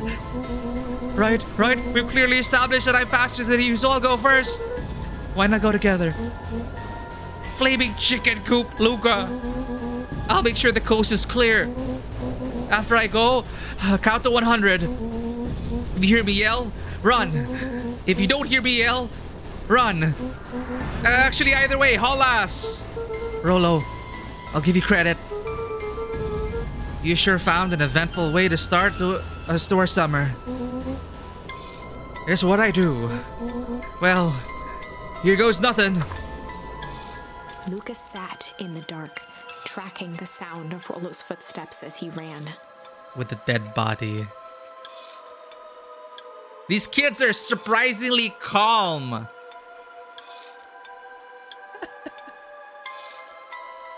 Sorry, let me chat. I love that moment though. That's a great moment. Great writing over there. Even in descriptions about holding it up to the shaft of light in the dumpster, you can totally imagine that scene in your head. So it's not the players, the die can derail things too. Yes, I love it when the dice tell the story. It's like when the dice seem to want to tell the story, right? We've all been there. You're planning that sister of one of our PCs will lose the duel of honor with a local prince and get exiled. So when the players came by, she was exiled too. Dice! It's like, why are you leading us this way? But yes, everything escalated quickly. I did not expect that. 1, 2, 3. He pressed his ear to the dumpster wall, straining to hear Rollo's footsteps as they faded away. 15, 16, 17. He tried not to think about the contents of the dumpster as he counted. Wow, imagine that. 36, 37. The thick stench made it hard to breathe. Screw it, that's long enough. Luca carefully lifted the lid and peered out. Nothing. No sign of Rollo. No sign of the man in the yellow suit. Time to haul ass. Luca clambered from the dumpster, stumbling to his knees. He was up like a shot and running, sprinting toward home as fast as he could. Beacon Pines flew by, blurred by the tears that welled up in his eyes. He wouldn't remember getting home at all that night. What? Throwing his front door open, storming up the stairs to his room and surrendering to sleep almost as abruptly as he hit his pillow. Oh, straight from the dumpster. Chapter 3. Wow. Well, that was an interesting chapter. Finding a friend. The next morning, it was quieter than usual at the breakfast table. Did you also see the hand twitch? I swear I saw it twitch. Only the sound of silverware and chewing interrupted the awkward silence.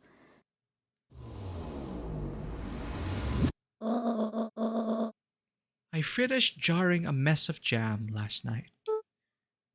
Uh-huh. So, that'll need to get delivered into town today. Okay. So, what did you and Rollo get up to yesterday? Oh, nothing interesting.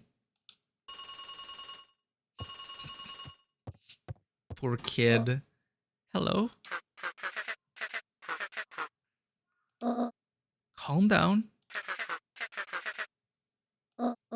No, of course it was the right thing to do. Start gathering folks. I'll be right there.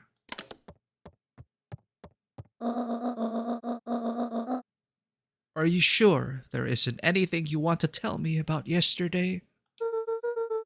Anything I want to tell you? Not really. We just sort of ran around a bit. Gran's brow furrowed. She let out a long sigh. Her voice was quiet and even. I have to take care of something. You are to stay in this house for the day. Under no circumstance are you to leave. What? If I am not back by dinner, there's stew in the icebox. But nothing. You were to stay here. Understand? Yeah. Say it. I'll stay here till you get back. Good. Oh, and Luca, you left the icebox open yesterday. I couldn't close it again. We're not made of money, you know.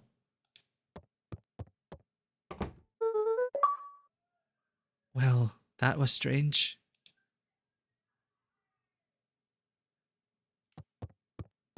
We tried to close it. I swear it's not our fault.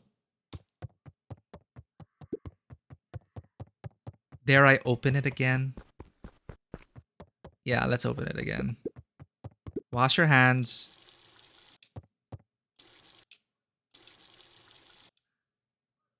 Okay, that is totally my bad.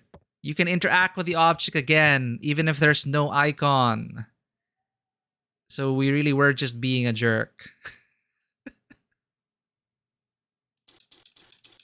A faint electronic sound floated in the air. Is it coming from upstairs? Oh my god, I didn't know you could close it by... Because I thought you had to wait for like that to pop up. Oh my god, I'm sorry, Grandma.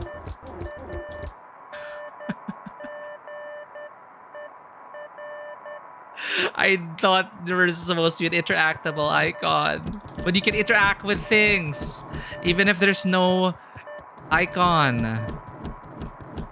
Oh my god. Hey, yeah, you're right, Kate. At least you got an achievement out of it. Now I want to press A on everything. Jump, jump, jump, jump. Totally ignoring that. Going out to the garden.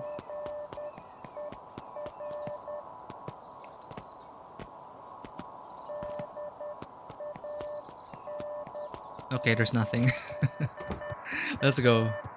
It is. It's so cute. Jump, jump, jump. Wee. Don't jump into the fire. See, we can close the drawer. Whoop. Yeah, let's tidy up. This one also, we forgot to close the cabinet. Whoop. Nice. Hello? Is anyone there? Is it coming from our parents' room?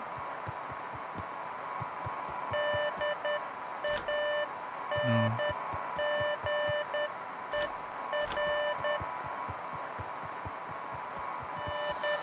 Whoa, it is working. Hello?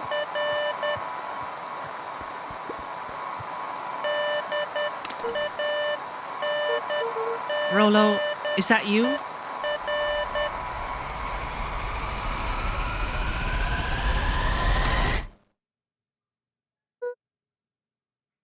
Over?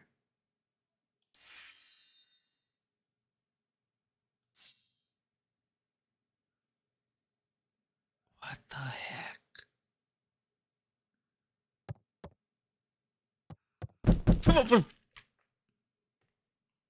I was about to say, let me guess, a jump scare is gonna happen.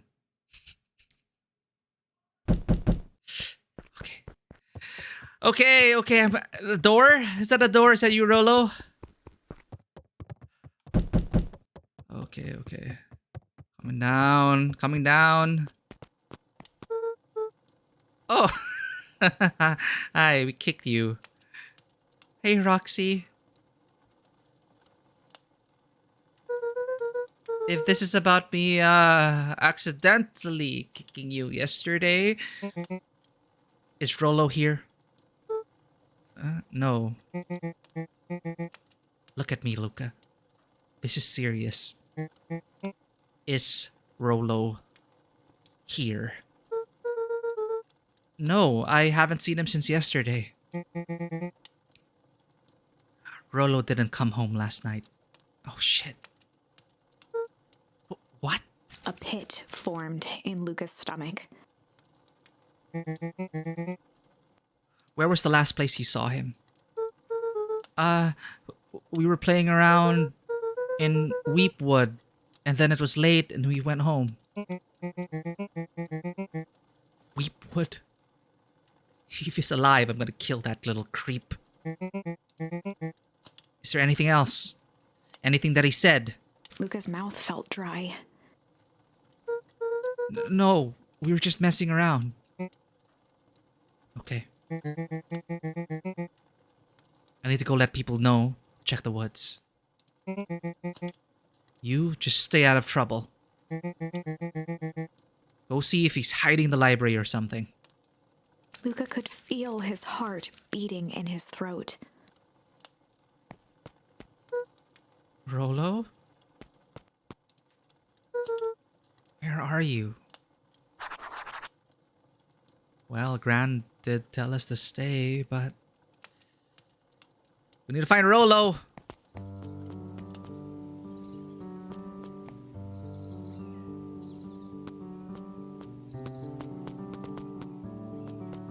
Man. So if Rolo was holding on to the other walkie-talkie.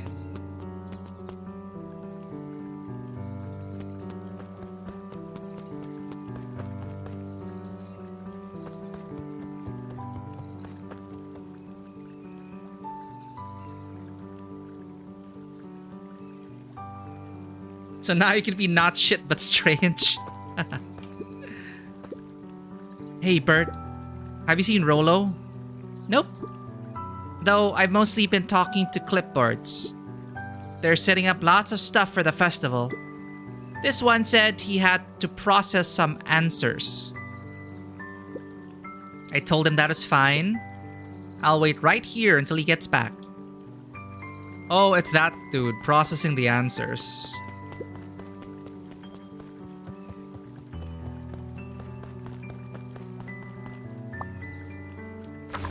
Can we see it?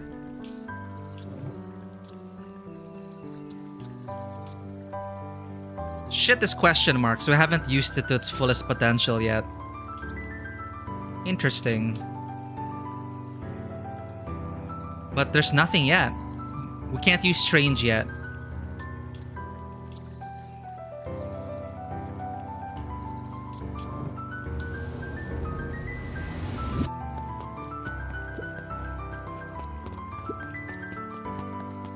What's happening here? Oh, you're setting up your festival stuff. Howdy, Luca.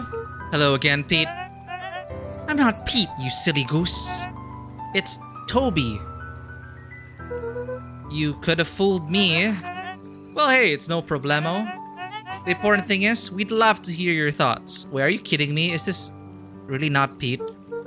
Yeah, I'm getting that impression. We're all part of something special, Luca. And it all starts right here in Beacon Pines. I got it. Toby looked up from the clipboard excitedly. That's right. So how about you start by telling me? Look, no offense, but I've got my own stuff to take care of. Oh, you joker. We're all a part of this together. You let us know when you're free to answer a few questions.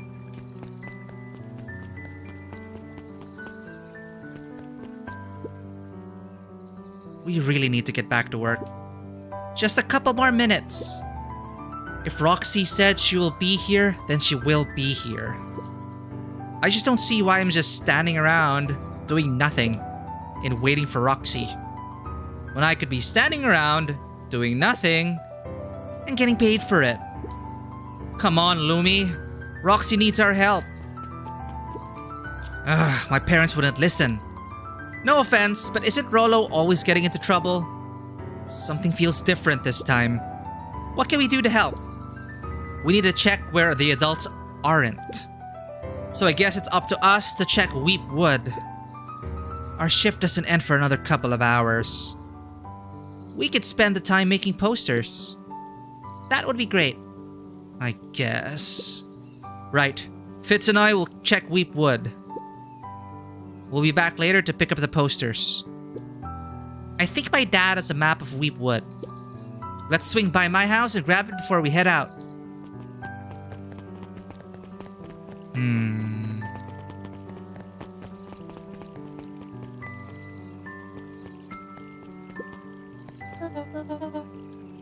What's this about a missing child? I must stress that the situation is completely under control. It just all seems so terrible. And you're sure there's nothing we can do to help? Nonsense! Young Mr. Cotter will turn up safe and sound, I am certain. You just focus on settling in. I trust my sister has supplied you with suitable lodging?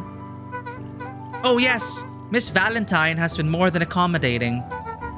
We were just telling our daughter, Beck, that... Now, where did she run off to? What? People are going missing. And you are still reading that book. His eyes went wide in disbelief. What do you mean, vanished? That's impossible.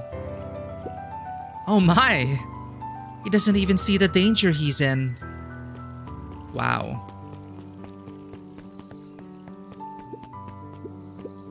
Hi, Luca. What's up? You haven't seen Rolo around here recently, have you? He doesn't come around here much.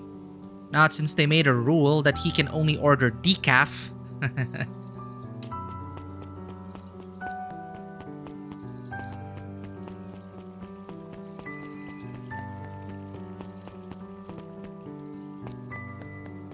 Oh, look at the sister museum. Touch! Bonk. Hey Griffin, has Rolo been by? Haven't seen him all day. I'm sure he'll show up safe and sound. And when he does, tell him there's a strawberry chocolate double scoop waiting for him. On the house. He'll like that. Hey Ilson. History Museum. It's laughable, really. Did you happen to see Rolo in there? No. Just a shadow of a family. Clinging on to a town, clinging on to the past. Wow. Oh. Feel free to check for yourself. But don't expect to have your mind blown. Well, that got dark.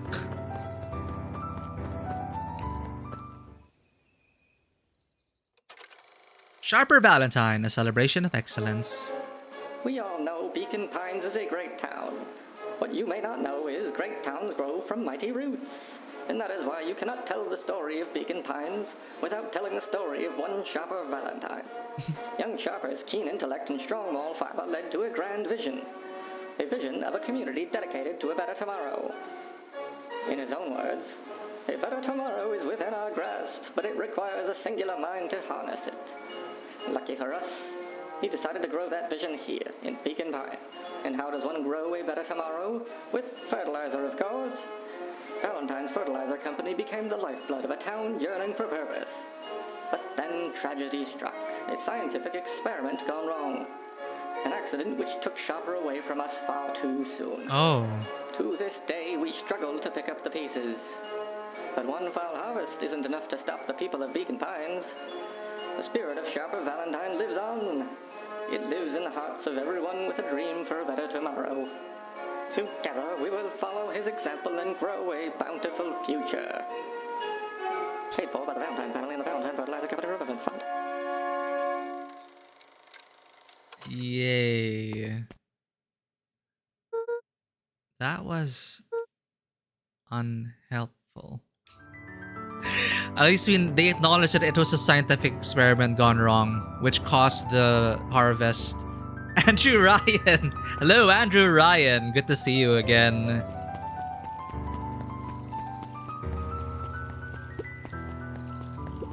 Let's ask our... here. Dawn. Hey, Dawn. Is it true about Rolo?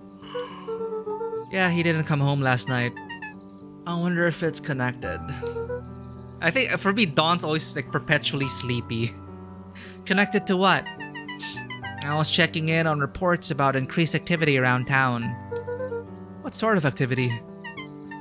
Windowless trucks, mechanical noises, strange lights. Wow. Your typical shady stuff. Who would be doing all that and why? Well, I have a few leads.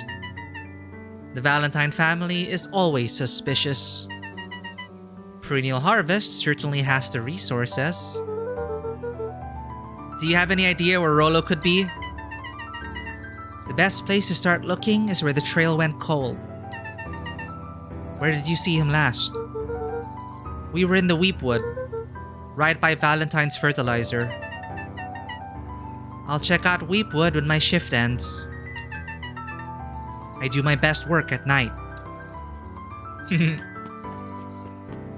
I have a feeling Dawn will be one of my favorite characters at this point.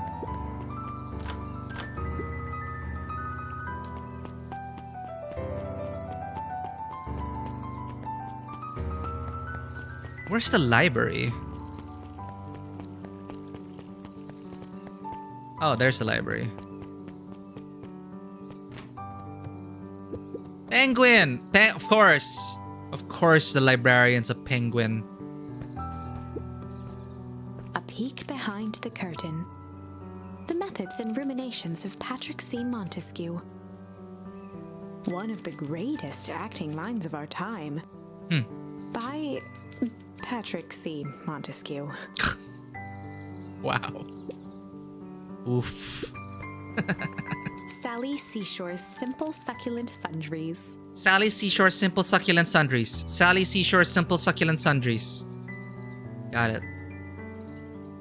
Luca brushed off a smudge of dust. Or maybe it was flour. 30 recipes so easy you'll doubt it's even edible. Yeah, I got a memory. Sorry, charm. Oh, the cobs I've eaten.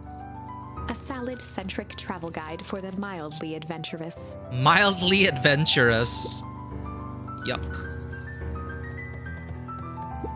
New editions. There were rarely any actual new additions. Simply a variety of existing content rotated into the front display each week. Not fooling anyone.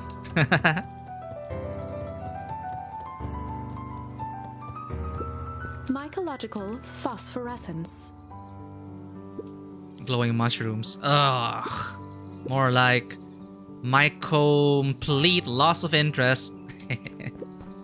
The bottom corner shelf was a dusty array of thick science books. Only one binding was clean enough to read. Cellular Biology and the Chemistry of Mitosis. Boring. The entire top level of the library was devoted to comics, most of which were Hank Atomic and the myriad of lesser revered spin-offs. Less revered spin-offs. So now we know why they're huge Hank Atomic fans. I got an achievement noise. It's not popping up though. Who are you? Hey Jace. Oh, hey Luca. Did Rolo come by? No. I was actually surprised. He's usually here early on days when a new issue drops. Rolo's the biggest Hank Atomic fan I know. Besides myself, that is. Well, if he does swing by, tell him to meet me you know where. I don't know where. No, he knows where. Oh, roger that, Space Cadet. Hello, Penguin Books. Kato volunteered at the library during the summers. He wasn't very social, so he'd dedicate each summer to becoming an expert in a single subject. Wow. Wow, that's I find that very admirable, actually. Making him a reliable source of very particular knowledge. So every summer, it's like, Cavo, what do you know now? If you were to ask Kato something he Kato. didn't know, he'd escape into the dusty old bookshelves and return with just the right thing. Hey, Kato. Kato was lost in his reading. Luca crooked his neck to see the title, Introduction to Melitology. Melitology. Oh, hey Luca. You snuck up on me. Good book? Don't know. Just started it. He gestured to the shelves. I'm really running out of books I haven't read yet. So now it's on the wonderful world of bees. Ah, that's what it is. Turns out, bees are pretty cool. Is this gonna explain why the beehive was empty? For instance, did you know that around 70% of bee species actually live in underground tunnels? Or that if there are 2 queens in a hive, they will fight to the death for supremacy? That's interesting, but you haven't seen Rolo around recently, have you? Not since yesterday. Keep an eye out for him, okay? Sure thing. If I see him, you'll be the first to know. Good timing, Fisher. You're just in time for a penguin book Of course, it's a penguin manning the library. You know penguin books and penguin classics, right? And you're just in time for this penguin, Kado, to greet you with a nice pun. A bee pun. So things have escalated quickly, Fisher. There is a darker aspect to this whimsical, childlike storytelling. And it's very choose your own adventure-y. I like it.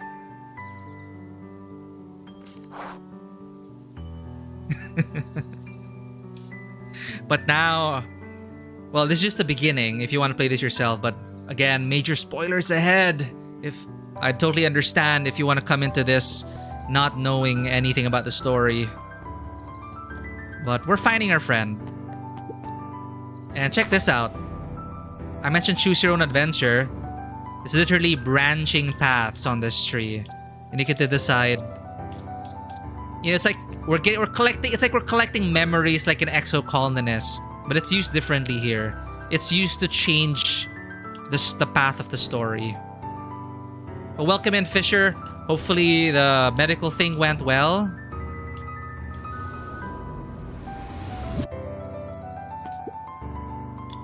What sort of monster puts candy behind a locked door? Oh yeah, Mr. Nuncreed works weird hours sometimes. Of course he does. How about you? When do I work? No. What's your name? Luca Van Horn. You new here? Yep. Not by choice. Beck's family moved often. Oh, we met his mom's. Beck's family moved often. Giving her little time to establish any real connections. She would tell you she prefers it that way. I'm looking for my friend Rolo. He didn't come home last night. So he's missing? I guess so. Like, missing? Does that sort of thing happen a lot around here? Luca shifted his feet uncomfortably. Oof, our mom is also missing. Welp, that sucks. Yeah. So, I should probably get going. Hey! Wait up. What? Beck pulled a coin from her pocket. Huh. Heads, I'm coming with you. What? So, says the unlucky penny. Unlucky? Yep, well, technically it landed on heads. Leave this kid to find his friend alone. But I always do the opposite. Oh, that's kinda like me and Rolo. I guess Rolo is my unlucky penny. That settles it. A person should never be without their unlucky penny. Let's go find him. The name's Beck. Pleasure to meet ya, Beck. I suppose I could use some help. Try to keep up. Beck has joined the party. It's so adorable. Look at that. Chomp.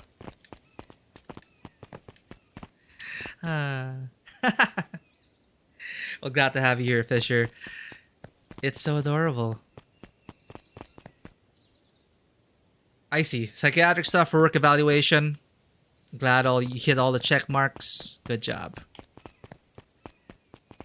Well, you join my party. Joey, have you seen Rolo around? No, sorry, Luca. I've had my eyes in the dirt looking for beetles. I can't seem to find any. He never came home last night. Do you think it's because it's been colder than normal? I don't see why that would have anything to do with Rolo. No, the beetles! Do you think the temperature confused their circadian rhythm or something? Who's to say? I'm no beetologist. Just keep an eye out for Rolo, would ya? Of course. And this beehive's also empty. For some reason. This is the Valentine Manor? After the foul harvest destroyed their wealth and reputation, the Valentines shuttered off their estate from the rest of town. The Valentine Mansion loomed over every other building in town, both figuratively and literally. Well. Oh.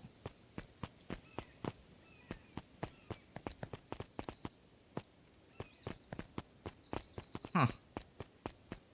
I guess we're not meant to be here yet.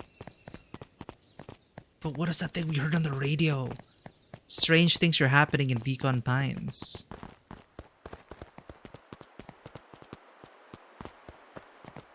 Here we are. Keep out. Dang, they boarded up the way in. This is the time to go around. Yep. Take one for defense.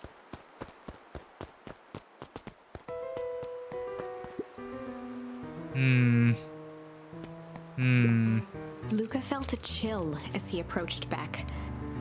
Her eyes were locked on the strange green liquid. The nearby grass was coated in a fine layer of frost. Is this sort of thing normal around here? Because puddles of glowing ooze are definitely not what I expected from this place. I have no idea what this stuff is. Well, the next obvious step is science. And what does science suggest? Poke it with a stick. Ah yes, get your 10-foot pole out, poke the traps, poke everything before traversing the dungeon. Very smart, Beck. Luca watched as Beck dipped a broken tree branch into the goo. Beck's eyes widened as flowers grew from the dead wood. What? First small buds, which quickly bloomed into vibrant petals. And then death?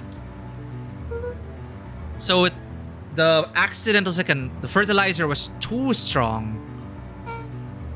Cool. Vanua, you're going to drink the goo? I'd poke it with a stick first. This is why you always have a 10-foot pole in your inventory. Great Fisher, great form. Return to form. You were on the fence about this, but now hopefully you're no longer on the fence. Do get this game. It's very charming. As quickly as they had grown, the flowers began to shrivel and turn gray. Yep, so it's accelerated growth. Too much. You witness life bloom and die within a short minute. Beck dropped the stick with a grunt of disgust. Okay. So the science tells us this gunk is weird as hell. Yeah, it seems dangerous. Hey, it's you guys, the bullies. Hey, Tish, look what the cat dragged in. Yep. I don't have time for this right now, Iggy. Oh, don't say things like that. It hurts Tish's feelings. Ain't that right, Tish? Yup.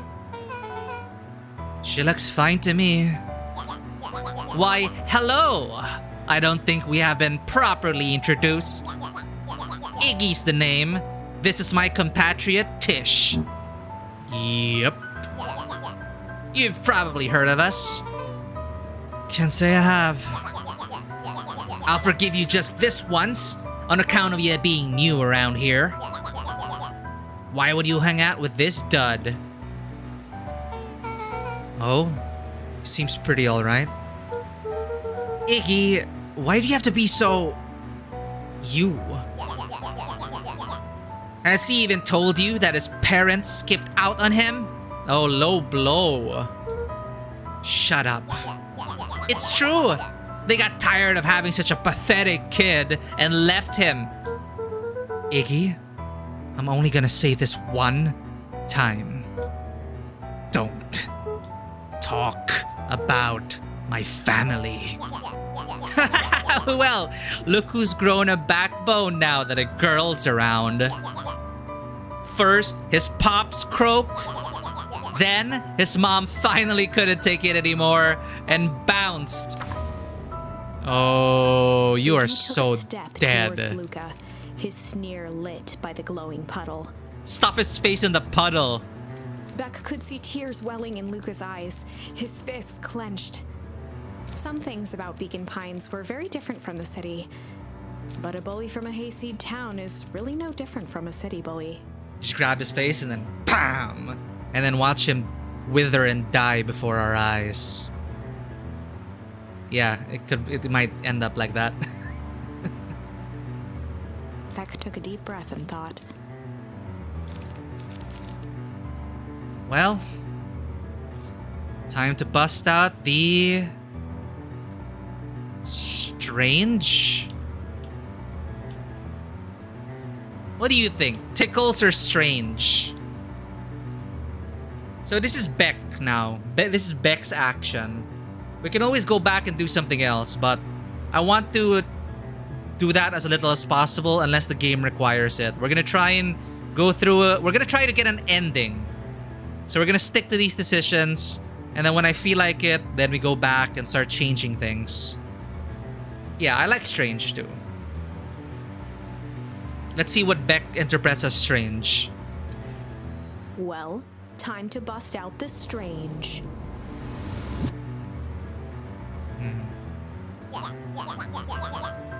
Alright, Luca. Looks like you need a little mud bath. What's wrong with you, new kid? We're about to pound your friend.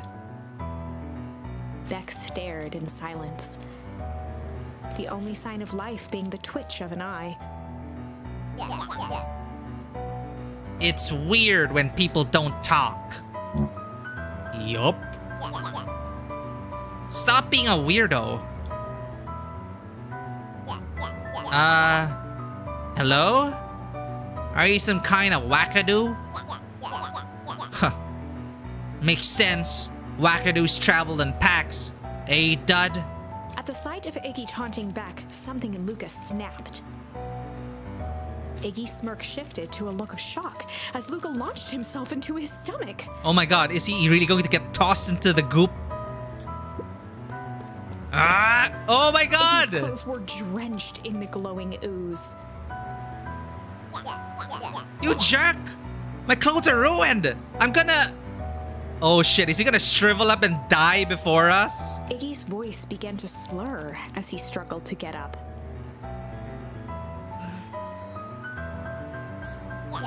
I don't feel so good. Oh my god! Help! I'm sorry, I just... Oh shit! Yup!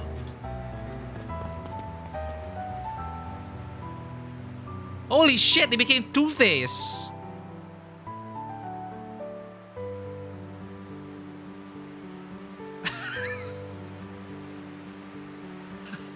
Oh shit. I mean... Chekhov's goop. That was intense. Iggy's gonna be okay, right? Nothing about this seems okay. The person at the warehouse. This strange ooze and what it did to Iggy. Was Rollo caught up in all of this? We have to find Rollo. You took the words out of my mouth. And that's the charm of the game. Corpses.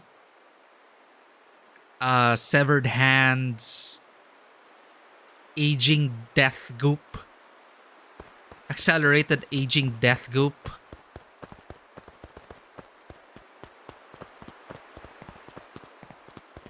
So now we know why that's the remnants of Valentine's fertilizer.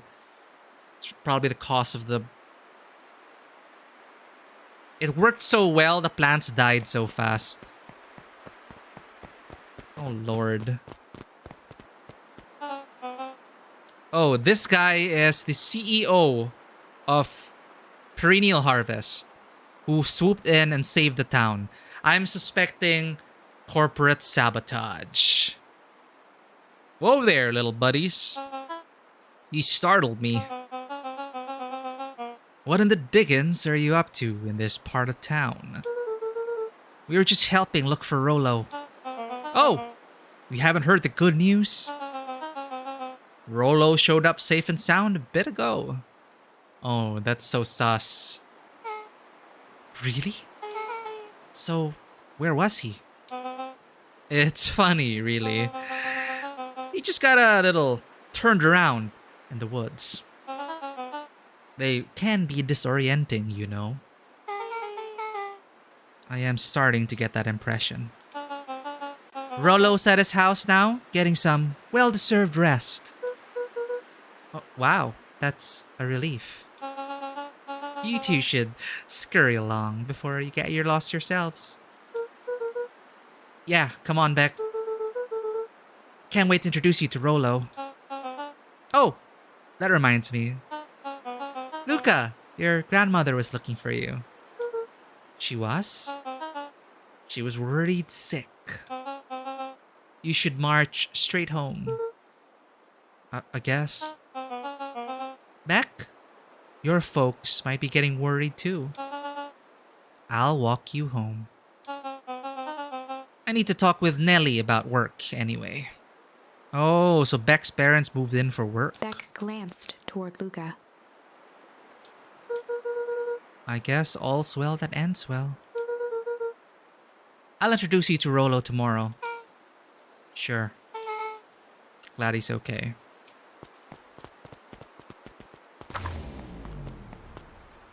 Rollo was safe. Yeah, and I guess Lion King solidified our view on hyenas. A wave of relief washed over Luca, which was quickly replaced by a sense of dread. Gran is going to kill me. Right, we have bigger problems to worry about. If he hurried, he might just make it home before sundown. Chapter 4. Our harvest awaits. That's so ominous. Luca took a deep breath and gingerly opened the door, steeling himself for Gran's wrath.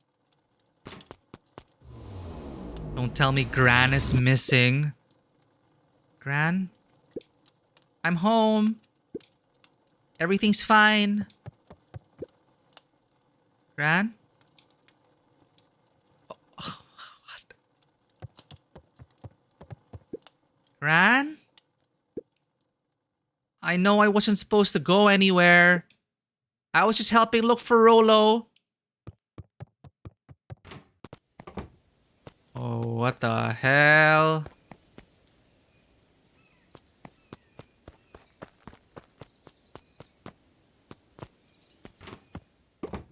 Gran! Roxy came over. She was worried about him. So I figured you wouldn't mind if I helped look for him.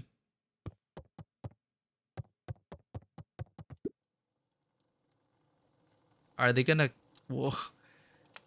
It turns out Rollo is safe and sound.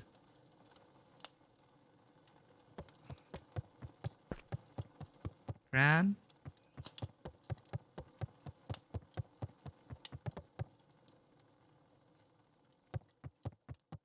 Oh my god.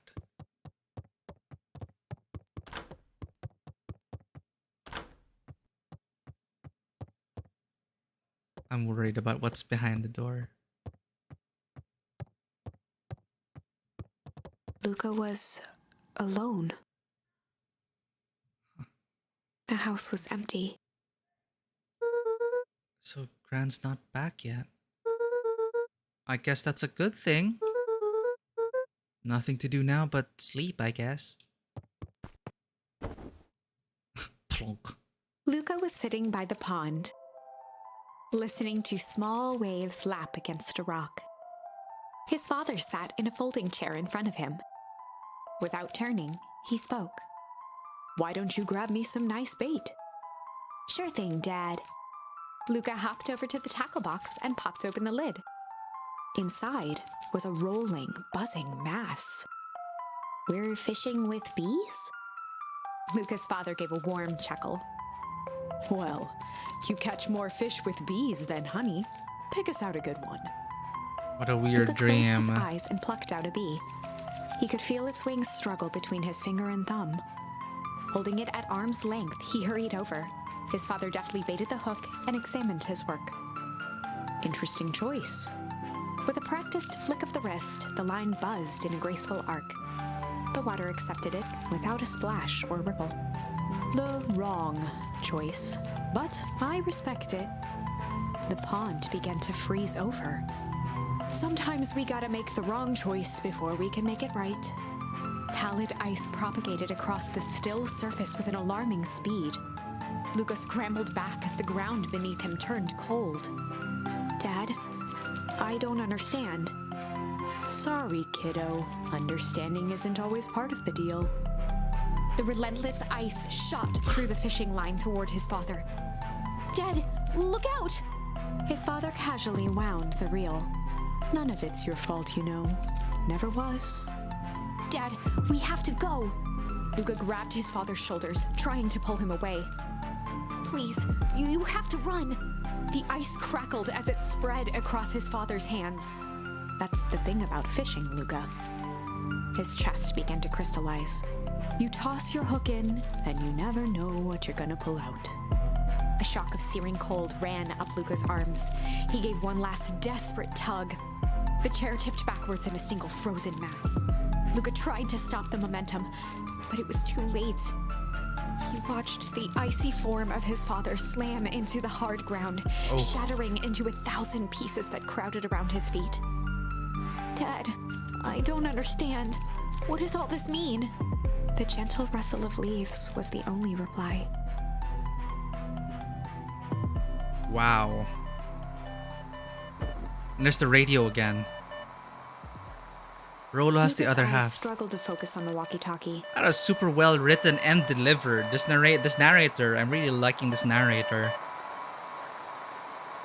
The pacing just changes because there's no auto advance for the text, so it might change the performance. Like I have to manually press A to advance the text.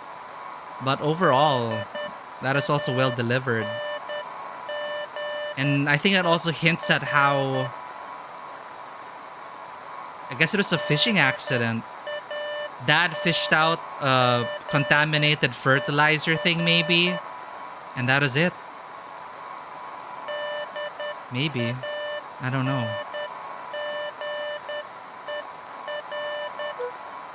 Rolo?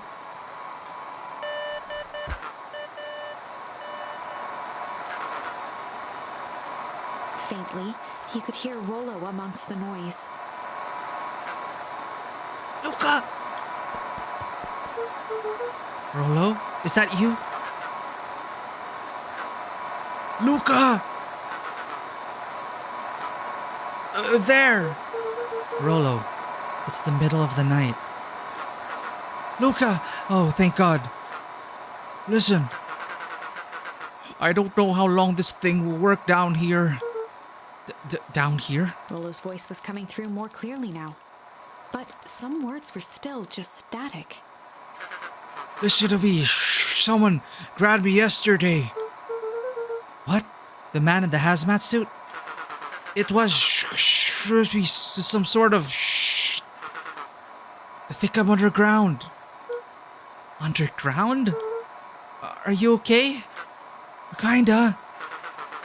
They seem more interested in for now, at least. Mr. Kerr said you made it back home safe. Kerr? No, trust. He's. Hold on, someone's coming. The signal went silent. Rolo? Rolo, where are you? Luca held still, waiting for a response. His pounding heartbeat marking the passage of time.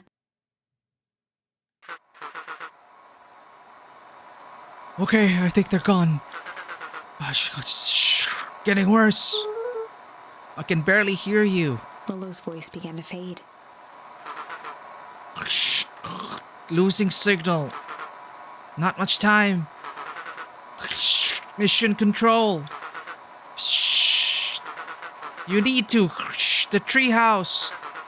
Shh, the treehouse! With that, the signal died for good. What was he trying to say about the treehouse?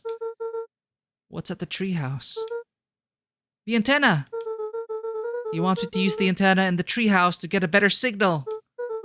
Rolo, you're a genius. Luca grabbed the walkie-talkie and sprinted to the treehouse.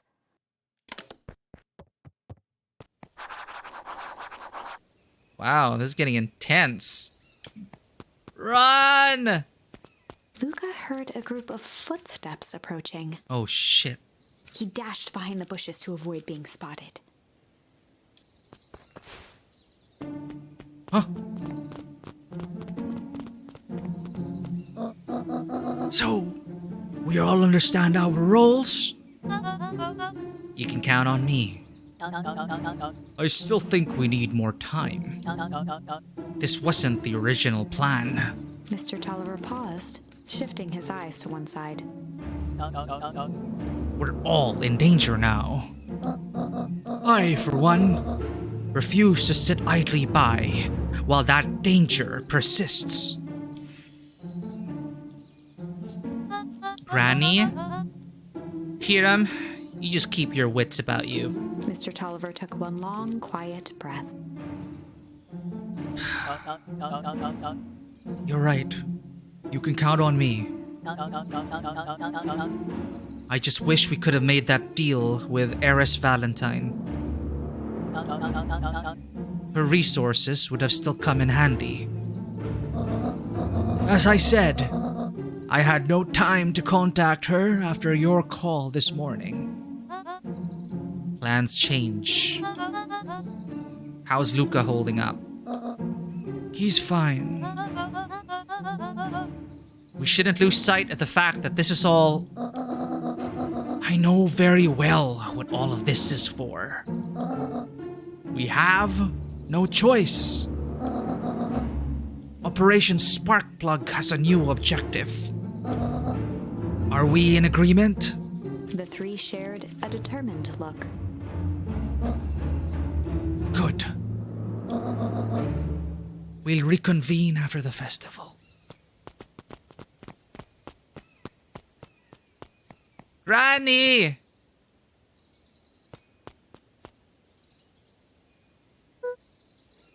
Gran? Why are you meeting with Mrs. Fratelli and Mr. Tolliver late at night? So that's why they were missing from the town. Hey, Luca! Oh my god, Dawn. I forgot. Okay, Dawn is a bat. She's adorable. She's an aspiring journalist. Her name is Dawn.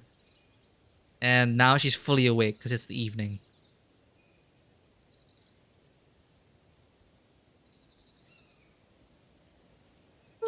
Ah! Dawn, you scared me. How long have you been there? Oh, just a few minutes. Earlier today, I saw Mr. Tolliver and your Gran enter the diner together. When my shift at the newsstand was over, they still hadn't left. So, I used the greatest tool of any investigative reporter. Time. When they left, I tailed them here. What do you think they're up to? Whatever it is, they seem organized and determined. They mentioned the festival. Yeah, I heard that too. Has your Gran been doing anything different recently? Anything strange? She got a phone call this morning and rushed out the door. A call from Hiram Tolliver, it seems. She was either furious or terrified. Or both.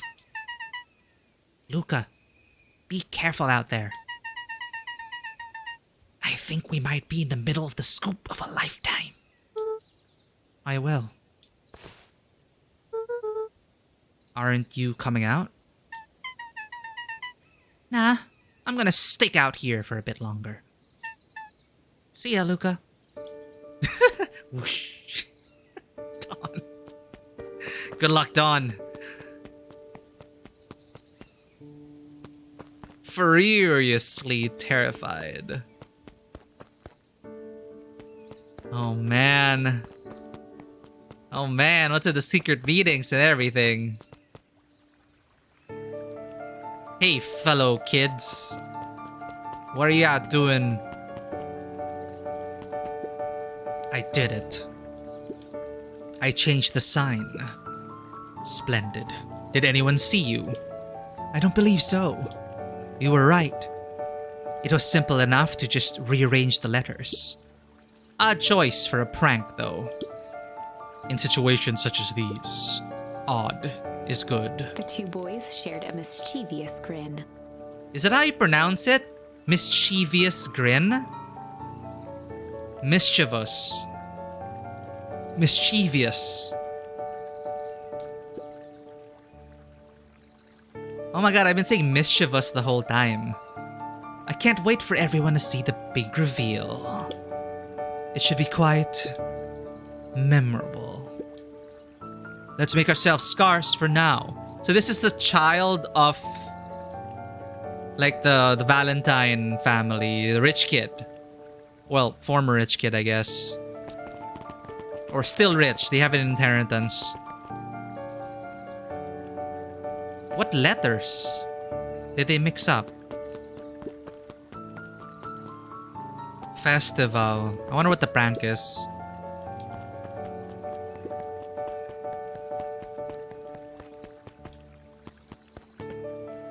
Were we supposed to go again?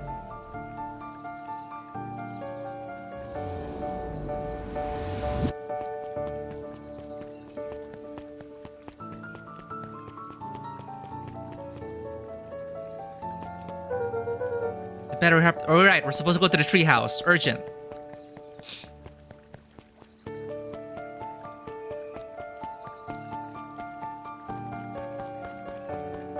The soundtrack's also matching his feet.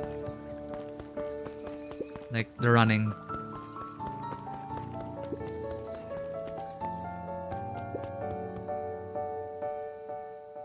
Let's take some time and collect an object. We have 3 new baits. Smack. Luca stuck a toy stretchy hand onto the hook. Those things always get dirty anyway. Oh, those sticky hands. I love those toys as a kid, but they got dirty instantly and then they stopped sticking to walls. Those flat, sticky hands. Rafi Graffiti, how's it going? Yeah, you know what? I think this might be something up your alley. So it's like a choose your own adventure game. It's a very wholesome and charming story so far, but surprisingly, well, there's a darker mystery afoot. And we are collecting charms. So there isn't a card game aspect to it. There is, however, a choose your own adventure aspect. Whoosh, check this out. Wait, I can't do it yet. Oop, wrong. My window's not in focus. Here we go. So you get to change the story by changing the word, a keyword, at certain turning points. So you see like branching paths and everything. So what I'm doing right now, I think I'm just gonna stick with one path for now before, doing the whole rewinding and changing words shenanigans. But yeah, the art style's very adorable. I guess it's something you could also break down. So far, the writing is pretty good. The narrator also gives a good performance. And yeah, it looks so adorable on the surface, but it's actually a pretty serious, intense mystery right now. Blush Pink Peony, thank you for the gift sub. You've gifted 41 subs ever since being on this channel. I really appreciate your support for this. But yeah, it's super cool. Enjoy your ad-free viewing and cat emotes. So we're just gonna collect the items based on these charms. Me as well, right? Calm before the storm. People are going missing, Raffi. It's big spoilers ahead. Should we give it a mom? She likes jewelry. That's a sweet thought, buckaroo. But I'm not sure she'd fully appreciate a pawn bracelet. That's her dad remembering him. He's been dead for 12 years. Sorry, 6 years. We are 12 years old. He died when we were 6. Luca wrapped some tape around the hook. Hey, you never know. You never know.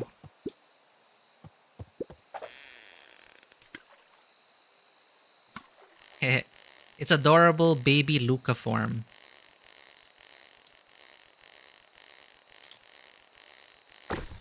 Bing! What's this? It's got a bunch of big words written on it. Let's see that. We regret to inform you that your application for property rights with respect to the Beacon Pines CBD and surrounding area has been rejected. Who is that for? Applicant, Valentine Estate. Good. Good. Huh. Guess I don't like Valentine. Last one for this Luca round. placed a sinker on the line. Sometimes the best stuff is at the bottom of the pond. What'll we dredge up this time? Whoop.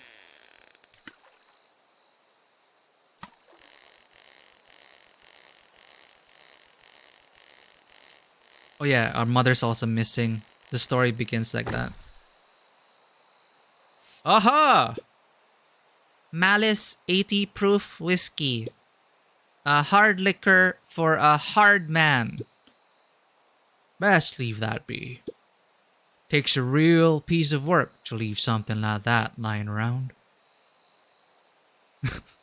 There's a message in a bottle though. Alright, check mark means we've already used it. Luca gently first. So our collection is growing in this memory. I like how it's like spaced out in between your collection of charms. Back to reality. Rolo is in danger. We must go!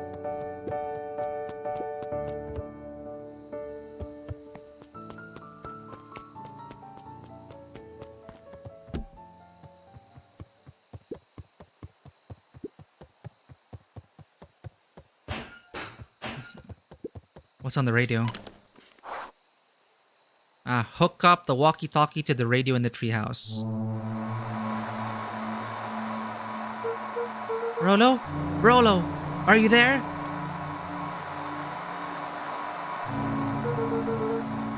I'm at the treehouse now, Rolo.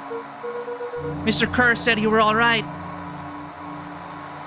He was not alright.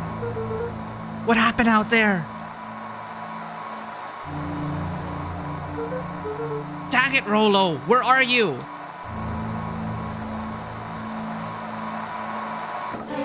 Go! Who's there? Luca could only see a cloaked shape behind the rocket. I've got weapons in here! So, you'd better come out right now! He strained to hear as a muffled voice began. Weapons! How could you hurt something that is already dead? Fear gripped Luca's throat. Who are you? What? You don't recognize me? I guess I don't even recognize myself anymore. Luca stared at the ground for a moment, trying to place the dampened voice. The figure shifted slowly from behind the rocket, revealing itself to Luca. Dad? No. Oh. Oh shit. It's him. It's the bully. He didn't die. Two-Face, it's Two-Face. I'm a monster. And now they hunt me like the beast I am. Icky. Luca reached over empathetically, Iggy's tone jolted to dejected anger. Don't touch me. This is all your fault. Lucas slumped to the ground, overwhelmed by guilt. I'm so sorry. I didn't mean to. I lost control. So you couldn't control yourself for a second. And I get to be like this forever? There must be a way to fix this. Oh, you're gonna be my savior? Perfect little Luca saves the day. With his positive attitude and the power of friendship. None of this matters. There's no time. They're after me. They chased me all through Weepwood. I only came in here to hide. Hide from who? Who's after you? Luca! Luca! Rolo? It's not safe! Luca! Rolo, where are you? The treehouse! I am at the treehouse, Rolo! Where are you? No, Luca! The treehouse isn't safe! They said they were going to the treehouse! I was trying to tell you to stay away from the treehouse! Who said they're going to the treehouse? The clipboards! What did I tell ya? Those perennial harvest wackadoos are after me. They've been chasing me, yelling questions at me. What sort of questions? They were saying the same stuff they always do. But it's different now. Less asking and more threatening. We're gonna figure this out, Iggy. Yeah, well, thanks. Hello? Is anyone present in this arboreal domicile? Crap, they found me. Luca, what's happening? Don't panic. You stay here and I'll see what they want. What the f... Hello, Mr. Van Horn. We would love to hear your thoughts. Do you have time for an informal chat? We will be brief. Your time is valuable to us. Be down in just a second. Of course. We have a problem. Luca, you gotta get out of there. Who's out there? Is it them? Yeah, it's the clipboards. A bunch of them. How many? Maybe all of them? 8 months, A. If I was a fetus, I'd almost be ready to be born. Bill, been missing you. Where have you been, Bill? How have you fully moved in already? Welcome in. We're just getting to such an intense part right now. We are playing Beacon Pines. And things are escalating. Holy shit. There was something weird about them, Fisher, and true enough, my gut was telling me the right thing, that sounded vaguely threatening of them, and now here they are. How's it going, Bill? You've caught us in a very difficult position right now. Tune in to see what happens. But we've been investigating missing persons, and now our friend... Everything's escalating so fast, so quickly. And yeah, you're right. They are saying the same stuff, but with a creepy knob cranked at 10. So it's like a choose your own adventure thing. We get to change the branches of the story by changing keywords in the storybook. But right now, we are on this path. Might young Iggy be present? We would love to hear his thoughts. Run! Iggy slumped to his knees. Jesus Christ. I don't know what to do. I'm just so tired. Luca, what do we do? Luca grabbed the walkie-talkie and headed for the window. Follow my lead. Luca and Iggy climbed up the back of the treehouse to its roof, where Rollo had constructed his MCDC, No way, escape path? the Mission Control Defense Cannon. From behind the crowd of clipboards, William Kerr strode forward, a warm smile on his face. They didn't draw it out. They just immediately introduced a villain. Iggy! There you are. You gave all of us a heck of a scare. Go away! Just leave me alone! Oh, I'm sorry, Iggy. But no can do. Don't worry though. We're here to help. Help? Then why were you chasing me? Luca, can you talk some sense into your pal here? Just look at him. He's not well. What's wrong with him? What did that gunk do to him? Well, that's a pretty honkin' big question, Luca. All you need to know is that he's sick. He's real sick, Luca. I just need you to let us up there and take care of him. You told me Rollo was okay. That he was back at his place resting. Yes! Poor fella just got a little lost. That's a lie! That is a hurtful thing to say, Luca. I thought we were buddies. Why? Because he lets you ramble on like a wackadoo? Nobody likes you, you creep! Kerr's smile faltered. Why don't you pop on down here so we can have a face-to-face? Yelling like this is gonna give us all a heck of a sore throat. And who wants that? Luca's grip tightened on the MCDC. What did you do to Rollo? You liar? Well, shucks, Luca. The only teeny tiny fib I told you was that he was at home. He is resting, and he is perfectly safe. For now, at least. What happens to him next is up to you, Luca. Look around.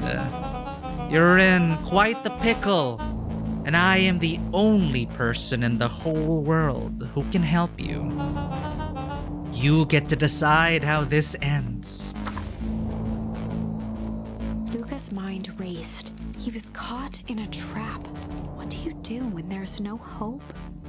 I don't know. Diwata, it's escalated to like 10 times. Welcome back, Diwata. It is, Bill. Creepy. Something's... I don't know what's going on with the town. Is that hyena male or female? Because if he's male, there might be a female hyena as his boss. Is that how hyenas work? It's a matriarchal thing? Maybe. But he's the CEO. Well, the he, she, they. I'm not sure about their pronouns. I just know they're creeping us the hell out. He wiped his cheeks with a sleeve. What are you gonna do, Luca? Luca drew himself up and decided to take the only option they had left. Whoa! Where did we get this card again? Ah, this is a mandatory card based on the eavesdropping. Was it? No, where did we get fight? Yeah, it is part of an event. Fight! Luca drew himself up and decided to take the only option they had left. Fight. He swung the mission control defense cannon around, aiming it confidently at the smirking face of William Kerr.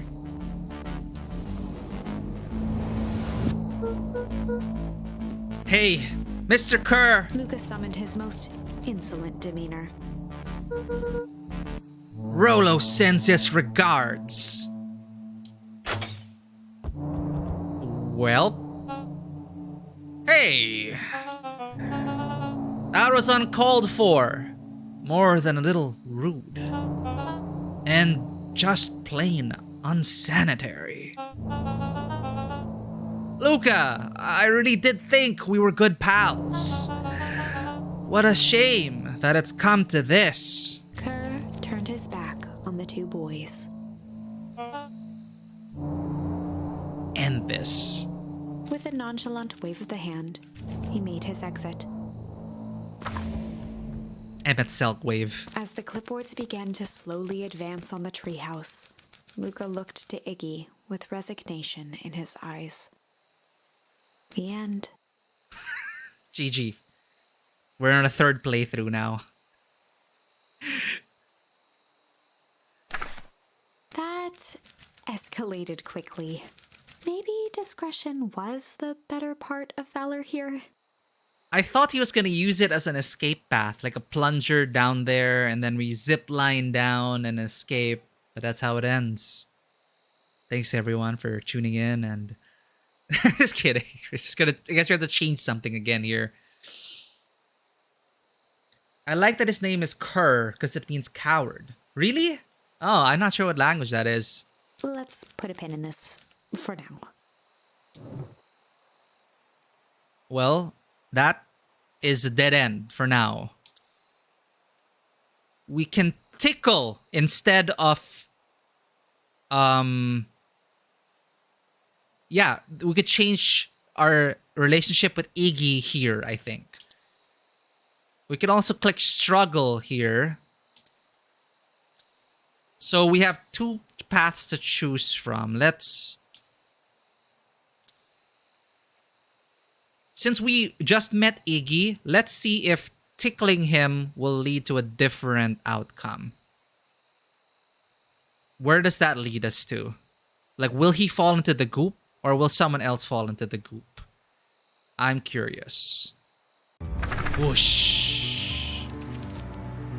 So this was when Iggy was bullying us, bringing up our dead dad and missing mom.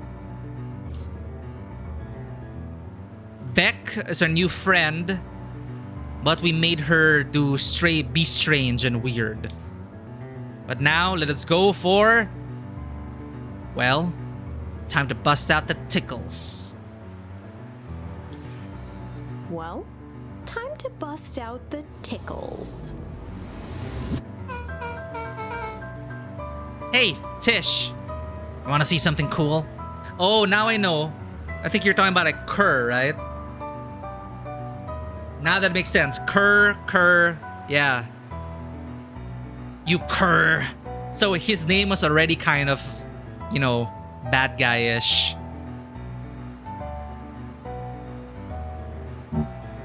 Yup. Check it. Beck lunged forward and began to tickle under Tish's arms. Wait, Beck's gonna land in it? What the? Tish, is she tickling you? Yup. Oh, yup. Tears began to form in Tish's eyes as she gasped for breath between gales of laughter.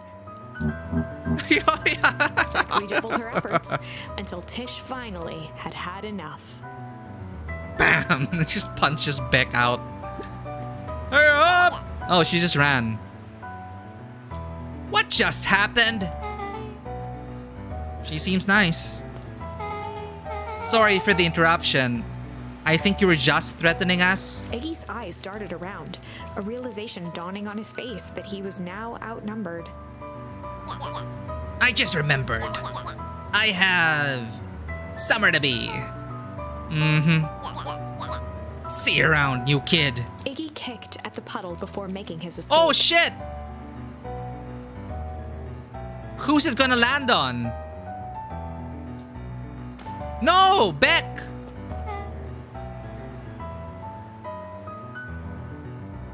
Whoa!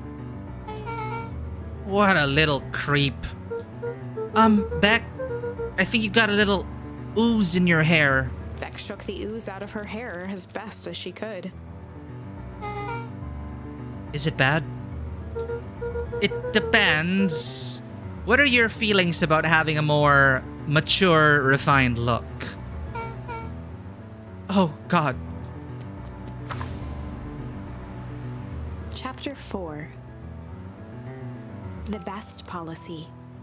Totally different branch now. Luca paused for a moment, catching his breath.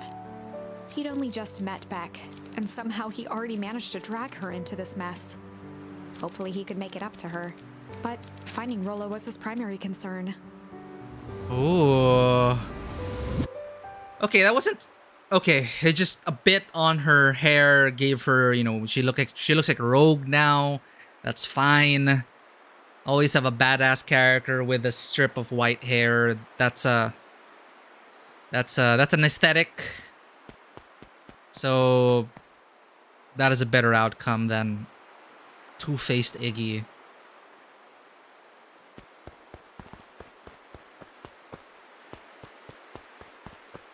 Now what? What happens after? Oh, there. Ah, we meet up with the scouting crew. This is the older sister of Rollo. Luca, what the hell are you doing out here? And why did a kid with gray hair just run past us in a panic? Roxy and Fitz looked drained. It was clear they'd spent all day searching. That's Beck. I don't care who she is. What happened? We were just helping look for Rollo. Luca, I need you to start telling me the truth.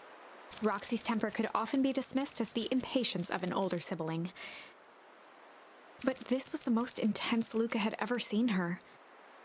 Her eyes were wild and unfocused, looking straight through Luca.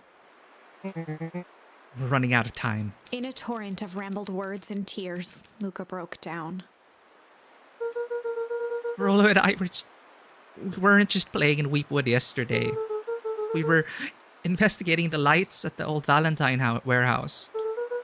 But someone was there in a strange suit, and we hid in the dumpster and had a heavy bag dropped on us. And I think it was a body. And so we ran, but we got split up. And I ran home, and it's all my fault. And now my best friend may never come back. Wow. Just... wow. Roxy, still exhausted and angry, softened briefly as her eyes hunted the ground in thought. With a determined sigh, she looked up at Luca. It's not your fault, Luca. Rollo's gonna be okay. I promise. Roxy drew herself up. I'm gonna fix this. Luca, go home. But I wanna help. This is too dangerous for a kid. I can't just sit around. I have to do something. Roxy tried to think of the safest place to send Luca. You go back to the little treehouse you two like to play in. Wait there in case Rollo shows up. Sound like a plan? Luca wiped his cheeks and gave a quick nod. You did the right thing telling me the truth. Now, scoot. You really believe his story? What other option do we have? Things have been strange around here, leading up to the festival. My dad has been acting weird lately. Ah, Mr. Tolliver? Well, weirder than normal. Looking into the puddle, Roxy rubbed her arms to warm up. Don't touch the puddle. Why is it so cold here? This place gives me the willies. Wait at the treehouse in case Rollo shows up. Alright, branching timeline.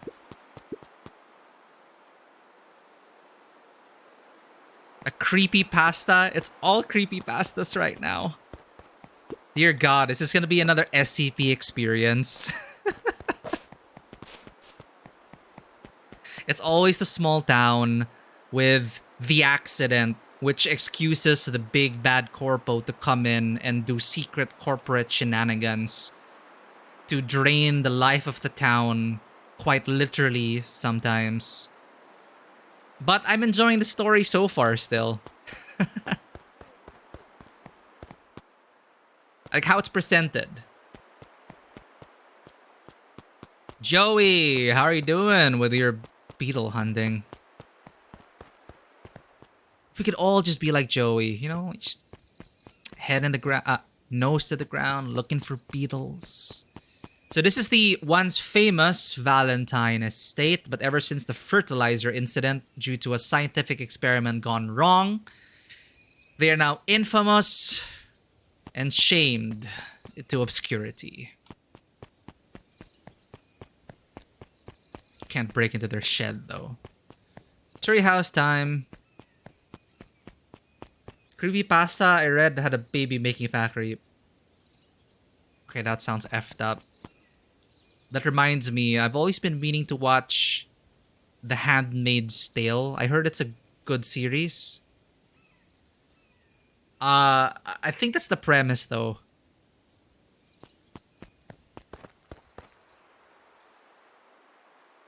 I have a Perennial Harvest is already outed as the villain here. It is quite. They made it really quite obvious. They didn't like dance around. I think they were self-aware. I think the writers were aware about that. It's like they put all the tropes in, so you already expect that. Yeah, the CEO's a bad guy, etc., etc. But I'm waiting for them to possibly like subvert these tropes. Maybe the Valentine family was a victim of corporate sabotage because they were doing so well with their fertilizer thing. That's my theory. And maybe Perennial Harvest contaminated their batch, ruined the science experiment, ruined the family and the town, which gave them the excuse to swoop in. And the Valentines are now basically, you know, in debt to Perennial Harvest or a gun pointed to their head somehow. So I think the Valentines have a bigger role to play. That's my prediction right now. Yeah, probably the hyena sabotage everything. I'm not sure though about those strange clipboard people. Like, are they clones? Are they grown? So that's also a thing that's like, whoa, okay. I don't know where that's going. Even though like every other piece is like cookie cutter, small town, mystery shenanigans. I'm still not sure how it's all gonna end, especially with the branching paths. So, and the way it's delivered so far, jumped with a start. I like the writing, I like the delivery, I like the pacing so far. Whoa, don't sneak up on an old fella like that. This guy's also into my grandmother. Sorry, who are you talking to? What? Luca motioned to the phone booth. Oh, no. I was just checking because I thought I heard it ring. But the dang thing never does, of course. Yeah, I've never seen anyone use it, really.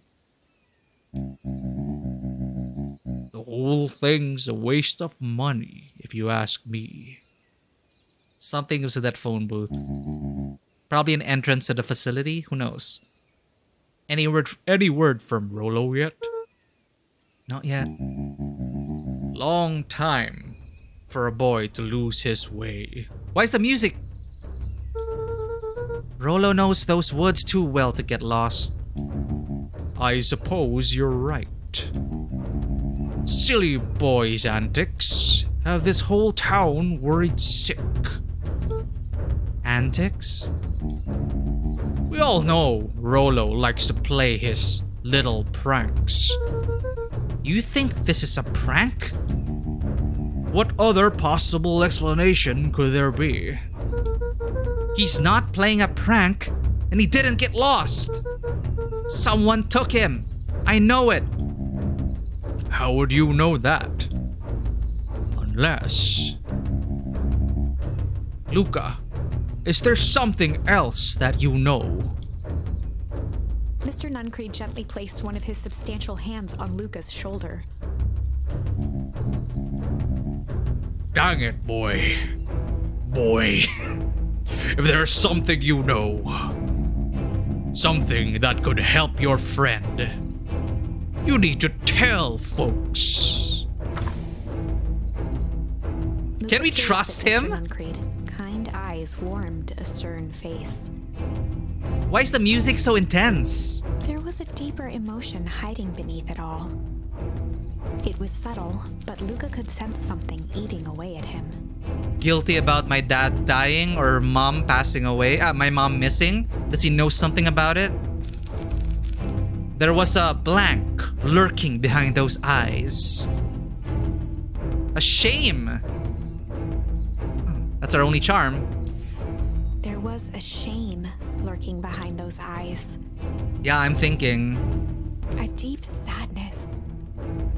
If Mr. Nuncreed was that worried about Rollo, maybe he could help. Maybe he's the reason why my mother went missing, and now he doesn't want to repeat of what happened to Rollo. Yesterday, Rollo and I were messing around at the old Valentine warehouse. Mr. Nuncreed raised an eyebrow. Both of you?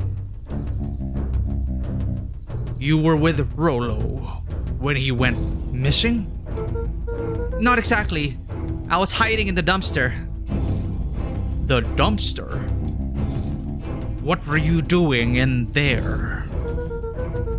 At first, we were just looking around. Then someone in a strange yellow suit came and dumped something on us. Oh my god, is he the man in the yellow suit? He's the same build. We both got scared and ran. That was the last I saw of him. You got scared by some garbage? Well, that's why you don't go skulking in someone's dumpster. But it wasn't garbage. I think it was a body. I'm sure it was just some trash. No. There was a name tag. It said Deep Engineering. Mr. Nuncreed's shoulders slumped. I wish you wouldn't have said that. A deep sigh bellowed from his chest. Why did you have to? I tried, Luca. God knows I tried to keep you safe. Luca attempted to take a step back, but Nuncreed's hand clamped down on his shoulder. But you Van Horns just can't help yourselves, can you? We were all so close. So close to being done with this. With a firm shove, Nuncreed manhandled Luca into the phone booth. What are you doing? It's out of my hands now. The door latched shut with a mechanical hiss. Shit. As Luca pounded the glass, the floor dropped from under his feet. Yup. The inside of the phone booth was now a loose capsule plummeting at gravity's whim.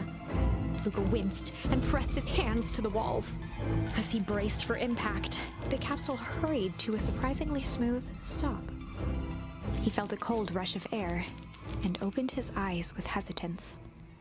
Two large figures in hazmat suits occluded his view. Luca heard the deep, resigned voice of Mr. Nuncreed over an intercom. He knows too much. The end. Holy fuck. Oh, you're right on the money there.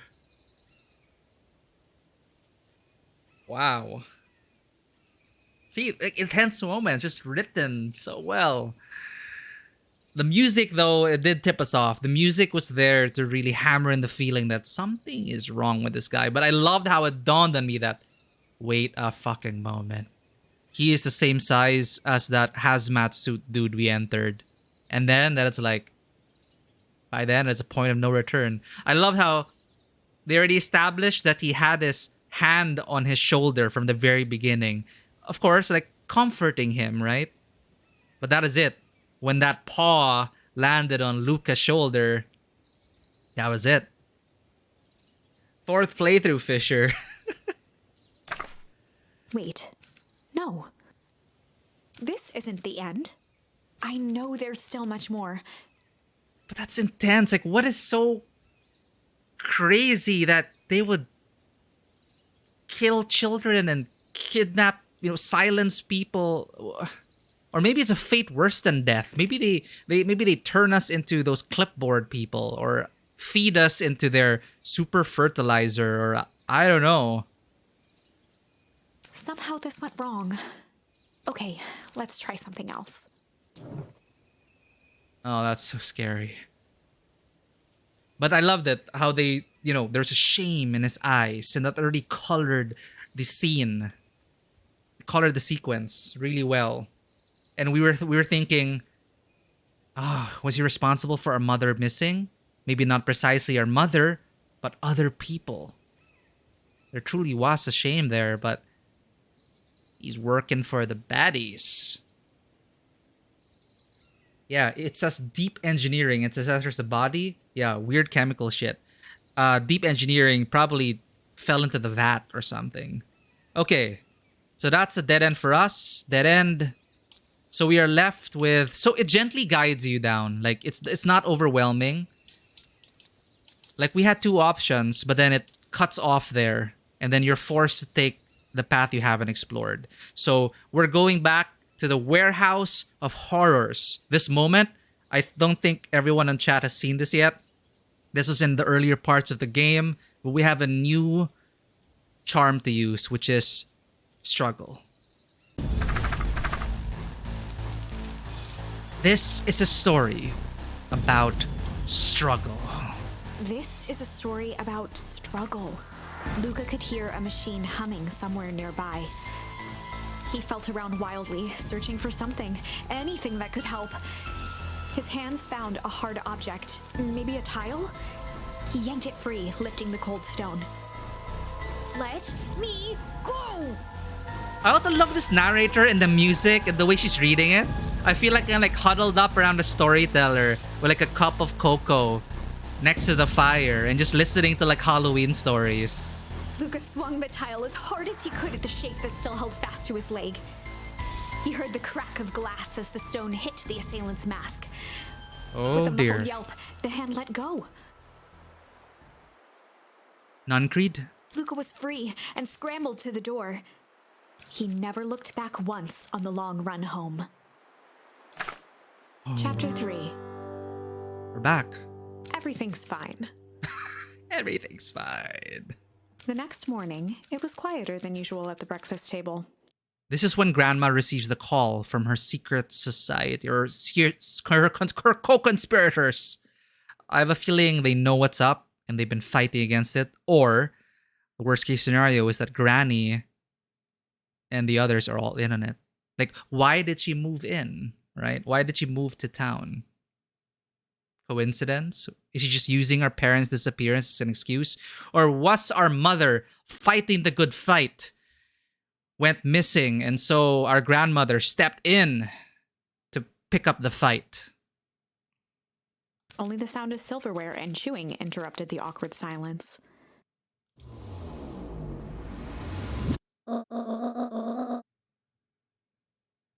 Yeah, Vanwa, probably using the life force of actual people. Wouldn't put it past them. I finished jarring a mess of jam last night. Now, here's the thing, though. Mr. Nuncreed, the connection with her grandmother, he's so into her grandmother. And she supplies jam to him. So they have a lot of contact. So maybe she knows Nuncreed is working for the enemy. And so she is cozying up to him by offering him jam. And probably looking into the company. Grandma's a secret agent. Yeah. Uh-huh. See, and then that, I didn't know that is significant. The jam, her connection to Nuncreed. But now it's Grandma, is there a secret resistance?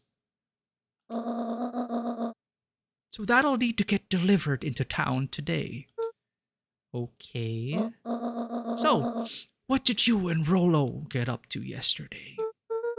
Oh, uh, Rollo had things to do, so I just sort of poked around town. In this timeline, I investigated alone. So Rollo's fine. He was brought home by his sister. I've set the jam down by the front door. There's 2 batches to drop off. One for Mr. Tolliver at the Bag and Wag. That's one of her co-conspirators. And father of the chipmunk with Roxy. Forgot her name. Deliver jam to Mr. Tolliver. Okay, that's your co-conspirator. Another for Miss Fratelli at the diner. Her other co-conspirator. Delivering messages via jam, I guess. Oh, and Mr. Nuncreed. He said he wanted some more. I suspected as much. Yes, he seems to have taken a particular interest in my jam. There are some extras in the basket for that enthusiastic gentleman.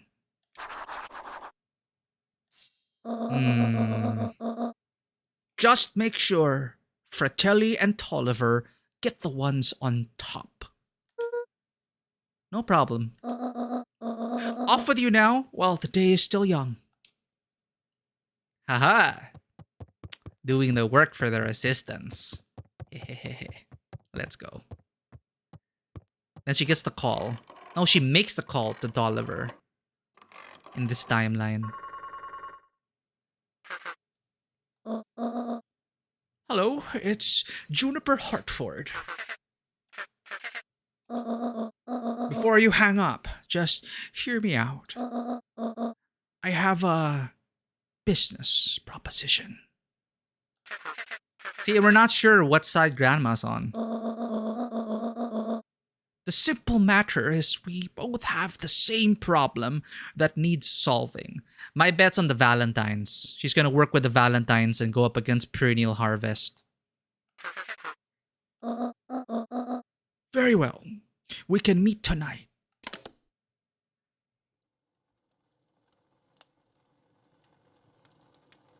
What if his enthusiasm is jam is his guilt in action? Got the parents killed so he buys jam. Oh, oof. That's a great way of reading it, Dewata. Whether the writers intended it or not, that shame we saw in his eyes, it feeds into that interpretation. And also, the fact that he's trying to look into Grandma's jam. So, he's trying to infiltrate the ranks of the resistance. So, two, it could also be both. Like, he's buying jam out of guilt, but also still trying to feed intel to the enemy. Yeah, I believe in the resistance. I don't think our grandma's... they've already stacked too much against poor old Luca Van Horn. I think grandma's on our side. And then, famous last words. Catch me at the end of the stream with top 10 anime betrayals. Grandma! Why?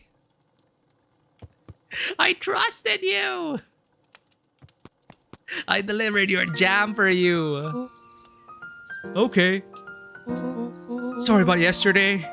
Oh, Roxy can be so annoying. This is our friend, Rollo. But good news, no more boring chores for me today. Did you make it to the old Valentine warehouse? So, what did you find? Give me the dirt. Something happened. There was someone else there. What? Who was it? Was it aliens? I knew it would be aliens. No zombies? No alien zombies? What else could it possibly be? Rollo, I've got to deliver these into town first. We can catch up after.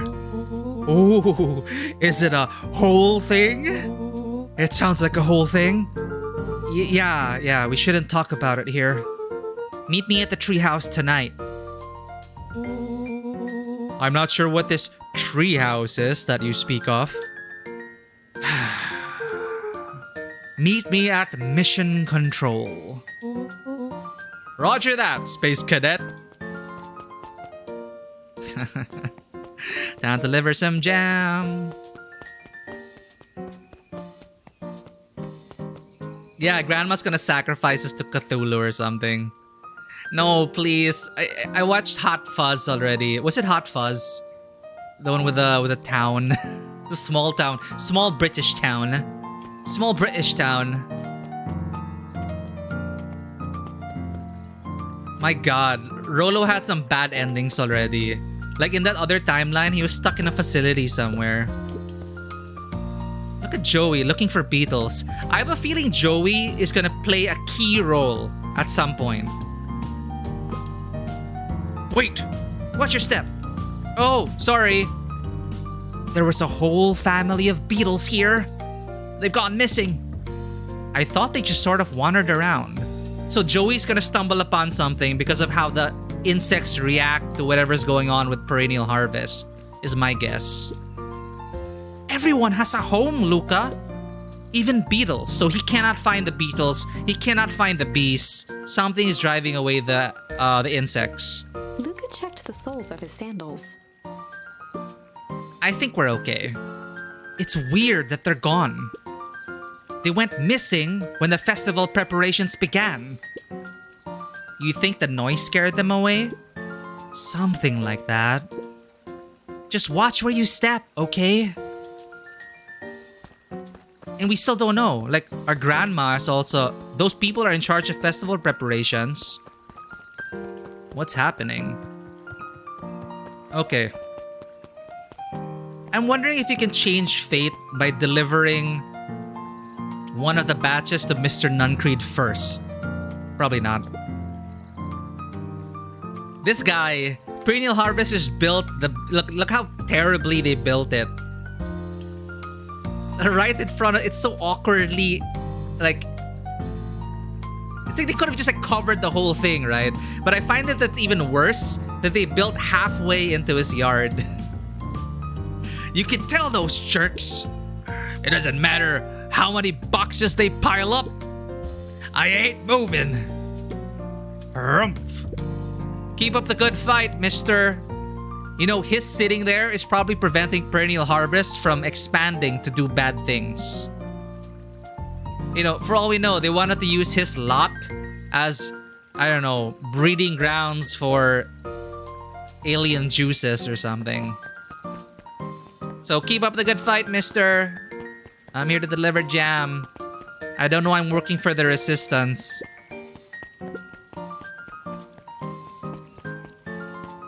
Is she a kangaroo? I'm not sure. What is your prediction now, Miss Hatch? Anger from the past, mistakes not... She's reading a book. Anger from the past, mistakes not yet made, and a glimmering hope for the future. He carried them all in equal parts everywhere he went. Oh heavens, what a burden to bear. Yeah, environmental shit's happening here. This is... in the rebooted Archie comics. In the rebooted Archie comics, which I really enjoyed, similar stuff was also happening to Riverdale. Veronica's dad being the Valentines here, the Lodge family, they work with the big company, the big mall, to revitalize the town, and then shit started to happen to the environment. Water polluted, plants out of growth, and it was a strange crossover with Poison Ivy and Harley Quinn. I kid you not, it is a fun comic book arc of Poison Ivy trying to stop the big bad corporation the lodges are working with from poisoning the environment. And Harley's just along for the ride, and they work with Archie, Betty, and Veronica, and the rest. Anyway, fun stuff. Speaking of Valentine, Mr. Wilder, I trust you have time to chat. This is the heiress. Heiress Valentine, oldest of Sharper Valentine's children, and heir to the Valentine fortune. had a way of making questions seem like demands. Certainly. What seems to be the problem? Mr. Wilder had learned to assume that if he was hearing from Eris, it was because she had taken issue with something he had put in the paper. I couldn't help but notice that the front page of this morning's paper was consumed with stories about this silly festival. Well, yes, that is the news for today. But there was no mention of the museum, nor the foundation through which it was endowed. I'm sorry, Miss Valentine. My readers are more so interested in this town's future, rather than any one family in particular. Ooh, spicy. There was a time, Mr. Wilder, when the goings on of my family was the only thing this town cared about. Well, things change, ma'am. And you know, change is a dangerous. If you finish that thought, I will make that monocle a permanent fixture of your anatomy. Oh, my apologies. Good day, Miss Valentine. Did I give you the impression this conversation was finished? Mr. Wilder averted his gaze and began to polish his monocle. Well, good day, Mr. Wilder. Good job for Mr. Wilder for standing his ground. The belly on this man. Respect. The beacon. Still a beacon of news for the town. But check out this museum, Dewata. I'm gonna show it to you.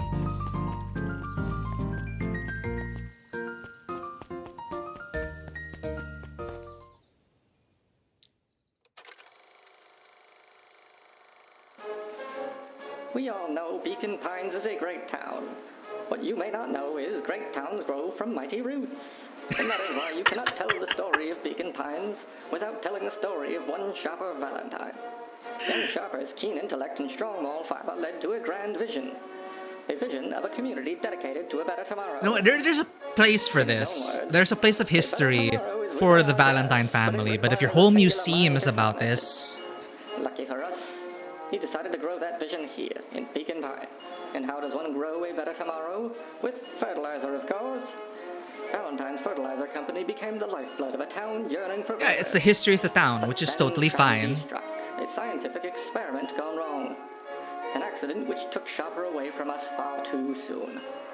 To this day, we struggle to pick up the pieces. But one foul harvest isn't enough to stop the people of Beacon Pines. The spirit of Sharper Valentine lives on. It lives in the hearts of everyone with a dream for a better tomorrow.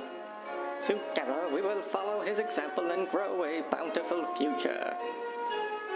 Paid for by the Valentine family and the Valentine Fertilizer Company Residence Fund. I'm so proud to be a Beacon Pines resident.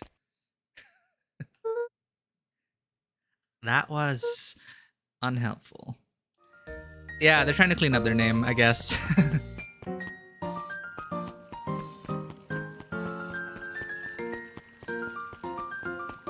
At least they had the decency to admit that... No, they didn't. They covered up. They said, oh, a scientific experiment gone wrong. But the spirit of Sharper Valentine lives on in all of us. Yeah, they need better PR. That's not how to do it. But that's why it's like... Now we know why Mr. Wilder is like... Good day to you, Miss Valentine. I love Dawn, though. Hey, Dawn. Hey, Luca. What's up? They got you on jam delivery, yeah? Yep. Have you seen the new kid around yet? New kid? Yeah. Came in from the big city. So Dawn is an aspiring journalist. And her name is Dawn, and she works at Up at Dawn newsstand. And she does her best work in the evening. We bumped into her during a stakeout. Her parents both got jobs here. Look at this. One of them is working for William Kerr and Perennial Harvest. Yeah, one of the moms of Beck. And the other is working for Eris Valentine. What? Okay, so the moms, one mom is working for the Valentines and the other is working for the Kerrs. Huh. And the Valentines represent Beacon Pines' past. Perennial Harvest has positioned itself as this town's future. Must make for some interesting dinner table conversations. I can imagine. Huh. I imagine being... must be awkward. It's like, how's work, honey? Jam delivery. Hey, it's the mayor. The mayor also looks so swamped, like she's always bothered by something. If I could just be left alone, young Mr. Van Horn. Oh, sure. Sorry to bother you. It's just that Mr. Kerr has asked me to make the opening speech at the festival. Being mayor and all, you might expect me to be a charismatic speaker. The truth is, I'm terribly nervous. I really don't think I'm cut out for this sort of thing. Cut out for being mayor? Or for public speaking? Both, I suppose. That does not inspire confidence. You are our mayor. I never really chose any of this. It's more of a duty to my family. Oh, he's a Valentine. For our legacy. That sounds like a heavy burden. As for the festival, just speak from your heart. I'm sure it'll be great. Nepotism Dewata. He's like, you're a Valentine, you're mayor. Boom. Political families. At least this guy is telling us straight up, I'm not cut up for this. I hate my job. Please put me out. Jam delivery for the resistance. Well, if it isn't my favorite little jam runner. Hey, Mrs. Fratelli. Look at you. She leaned forward and pinched Luca's cheek. You're all skin and bones.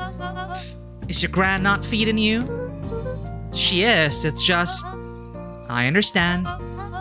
You know, I taught your mama how to cook back in the day. Aha! So they were in the same resistance group with my mom.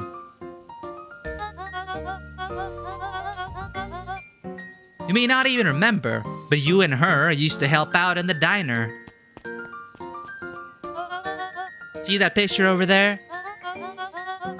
That's you, helping your mama back in the day. So cute, running around in your little apron, taking orders.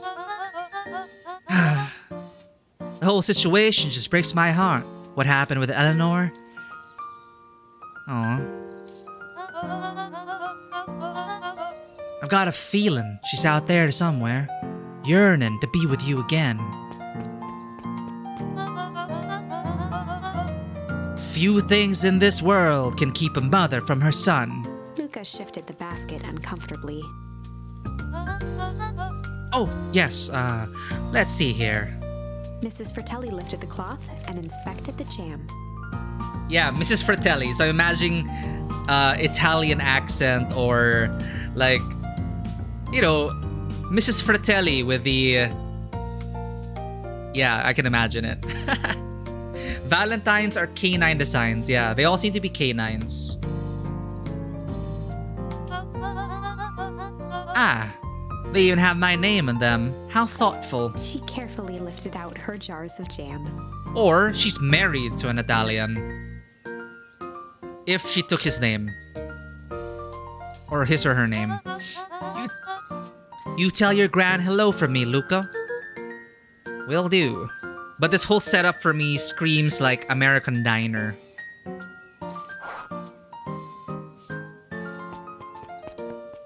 Alright, let's deliver this jam. And then I'm gonna pause for dinner. And I want to keep playing this game. So I'll see you all in a couple of hours. After we deliver the jam, we're gonna take a dinner break. Yeah, it's hello a code. I'm pretty sure. And Luca's like, I'm delivering jam. We're not done yet. We're gonna deliver the jam. Who do I deliver? Ah, Mr. Tall. Touch the watermelon. I got an achievement. Ha ha ha ha ha ha. How do you keep the ice cream cold? Hey, we got a charm for it, Dewata. We keep them on ice. Where do you get the ice from? I don't know, somewhere cold. How do they keep summer cold? Look, Bert. Do you want some ice cream or not? No, I'm good.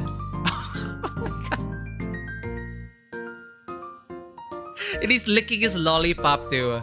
He's like, nah, I'm good. After like bombarding them with questions. It's that kid, you know.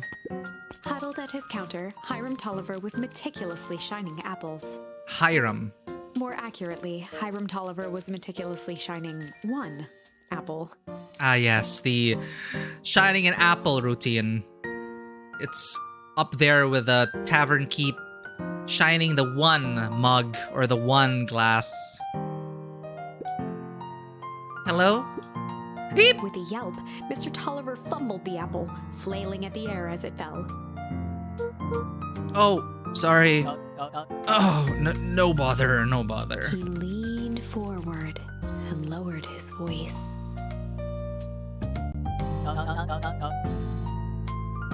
I see you have something for me. Yeah, Gran had some jam I'm supposed to give you. He leaned in a bit further.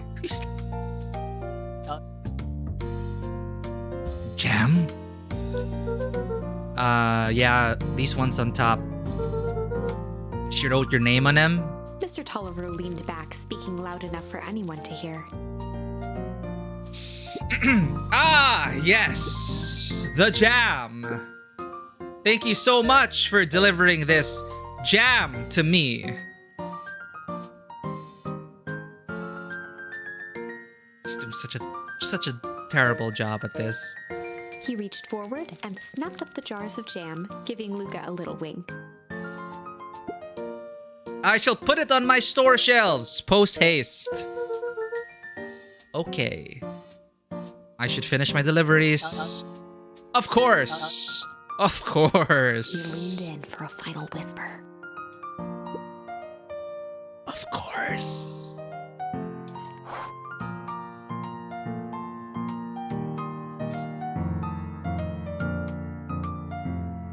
Swag for good luck! Run!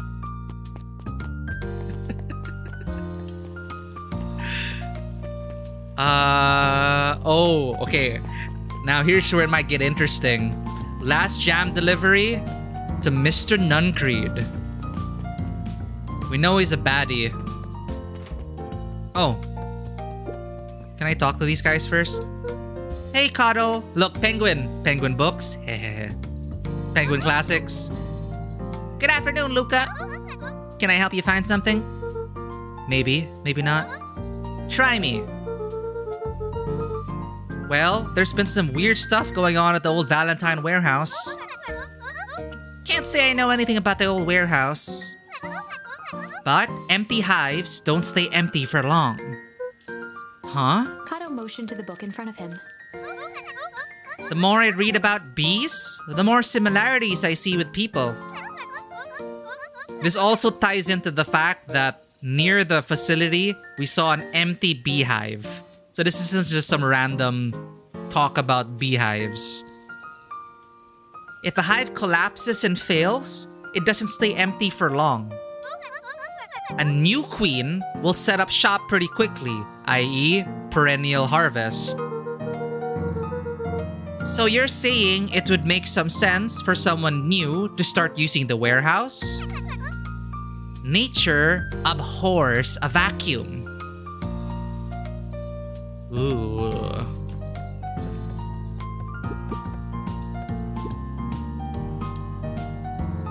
Hey, Jace. Oh, hey, Luca. Have you seen this new issue of Hank Atomic? Not yet.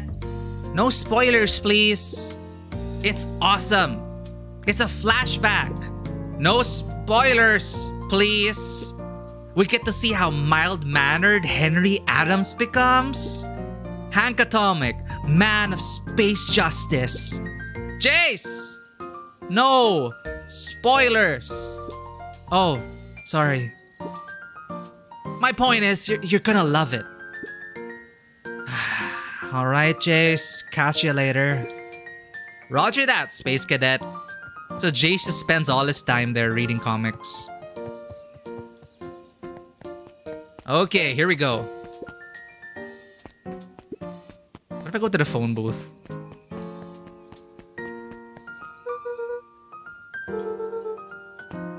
Yeah, don't dilly-dally. Alright.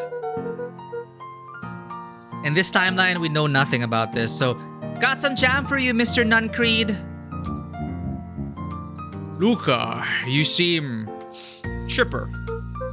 Well, aside from being on delivery duty, it is a nice day. Mr. Nuncreed eyed Luca for a moment, then nodded in agreement. I suppose it is. So, do you want your jam? Oh, right. I have a feeling Nuncreed is the one that dragged us in. Usually, Juniper drops those off herself. I guess she's busy today. Anyway, this is my last delivery for the day.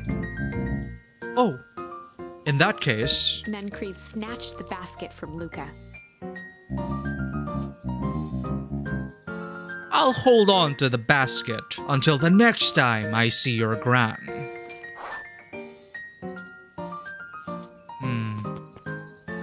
Oh, Beck! Is this the timeline with...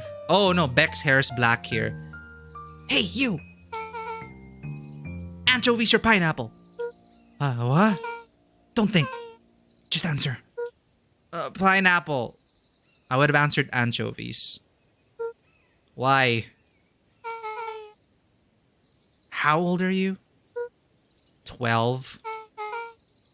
Perfect, follow me. Who are you? Oh, we haven't met her in this timeline. Anyone ever tell ya you ask too many questions? Just try to keep up, okay? What just happened? So pineapples or anchovies on your pizza? I don't mind pineapples on pizza. I really don't. But I'd prefer anchovies. Why not both? Sweet and salty. Yeah, I was also a library kid, Fisher. I think grade school, I spent so much time in the library just reading books. And a bunch of... I got to know the people in the library as well. And a lot of the kids like to stay around the Goosebumps section. What just happened? Well, follow Beck. Oh, it's their moms. It's her moms. Hey, what a coincidence. What a crazy coincidence. Here's my new friend I was just telling you about. Oh, that's wonderful. Yep, we just hit it off. Oh, really? So one of these moms is working for the Valentines, the other one is working for the Curse. I don't know why, but they just moved into town. Get this. His favorite pizza topping in the whole world is pineapple. Oh, and what is your new little friend's name? Beck locked eyes with Luca. The look on her face was equal parts expectant and desperate. Luca Van Horn. Nice to meet you. I'm Nelly, and this is Elona. Yeah, I love their designs. I love their designs so much. We're Beck's parents. Beck gave Luca a quick nudge. Oh, yeah. Beck told me all about you. Already feels like we've known each other for years. So you both can stop obsessing about me making friends. Oh, darling, we never doubted you. It's just that for children with fewer than 5 close friends, the probability of a stunted development doubles. Wait, what? Really? Count how many friends I had growing up.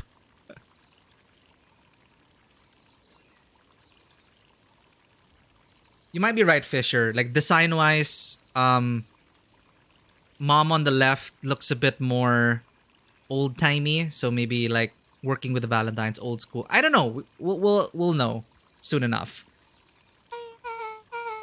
Well, 1 down, 4 to go, I guess. What Nelly means is that we just want this move to be as easy on you as possible.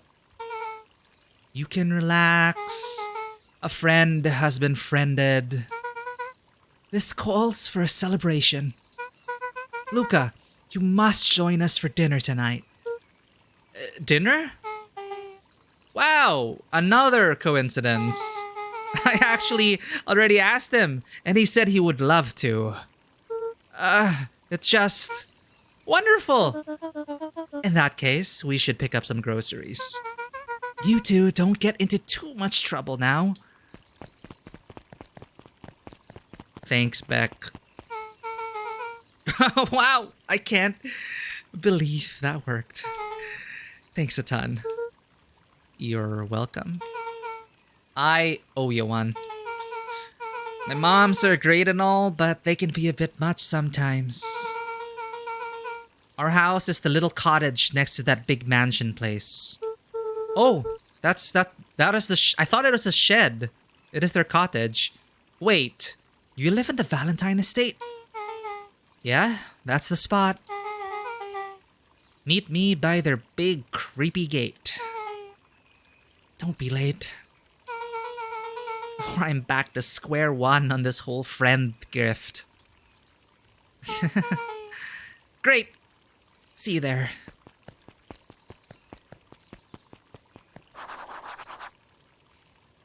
Meet Beck at the big creepy grate for dinner with her moms.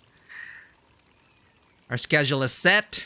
That is a good time to pause the stream. I am myself, I'm going to go for dinner. When I'm having so much fun with this game. I'll have some dinner. I'll be right back for part 2. This game's actually not that long. We might actually be able to finish it tonight. I say as we go on for another 12 hours, right, Fisher? It tends to happen on the stream. But supposedly one playthrough should only take around 4 to 5 hours. Not counting you like rewinding and then going back to all the different points to explore possibilities. So we're taking our time and I'm really enjoying it. Beck is like, I'm not sure if she's goth or what, but this will be a great opportunity to find out which mom works for which company and why they're, what their purpose here is for. What is behind the festival? What is going on between the Valentines and the perennial harvest people? What is up with the clipboards and them acting like defective robots? All that and more we are going to discover once we return to Beacon Pines after dinner, after this break. 20 hours, right, with our track record. To be fair, Fisher, Containment Breach, we had a bad seed, all right? We had a bad seed. Very bad seed. But yeah, it's apparently pretty short. But thank you everyone for tuning in for the first half of our double feature stream today. It's so much fun. I'm really enjoying the writing of this. I'm so invested and absorbed in the characters already. And we've only been at it for like 4 hours. So we're going to play... Sorry, not... A playthrough I think is supposed to take around 7 to 8 hours if you really stretch it. So we're not rushing it. I'm just trying to like pace myself here. But I do want to continue it. I'm really loving Beacon Pines. And if you don't want any more spoilers, I will totally understand that. Go grab this on Steam or Game Pass. I think it's also on the Switch. It is also on the Switch. It's currently on sale on the Switch for a launch sale. And even this, like even just the 4 hours you've played, I've already had a great time. And I'm actually not sure how it's going to end. So it's so tropey, but I don't know how it's going to end. And the way the pieces fit together and the writing and the delivery of the narration, I'm liking the whole vibe. And it's just the right level of seriousness and creepiness that complements the whimsical, childlike, anthropomorphic, happy town vibe kind of thing. So something sinister is... There's a sinister undercurrent. Much like that fountain. Just imagine it. I did say sinister undercurrent. Yes. All right. It's super cool. Thank you everyone for tuning in. Rafi, thanks for dropping by. You should grab this game. The art style is super... I think maybe the art style is something you could enjoy. Though I think you've played games similar to this aesthetic as well. Another thing, Rafi, I'm not sure if you know about it, but Dewata has been streaming it. It's...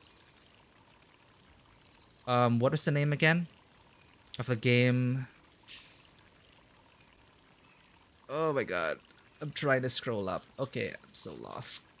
Wild at Heart.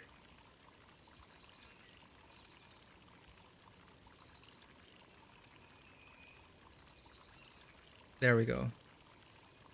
So it's really great art as well. Great soundtrack from what we saw.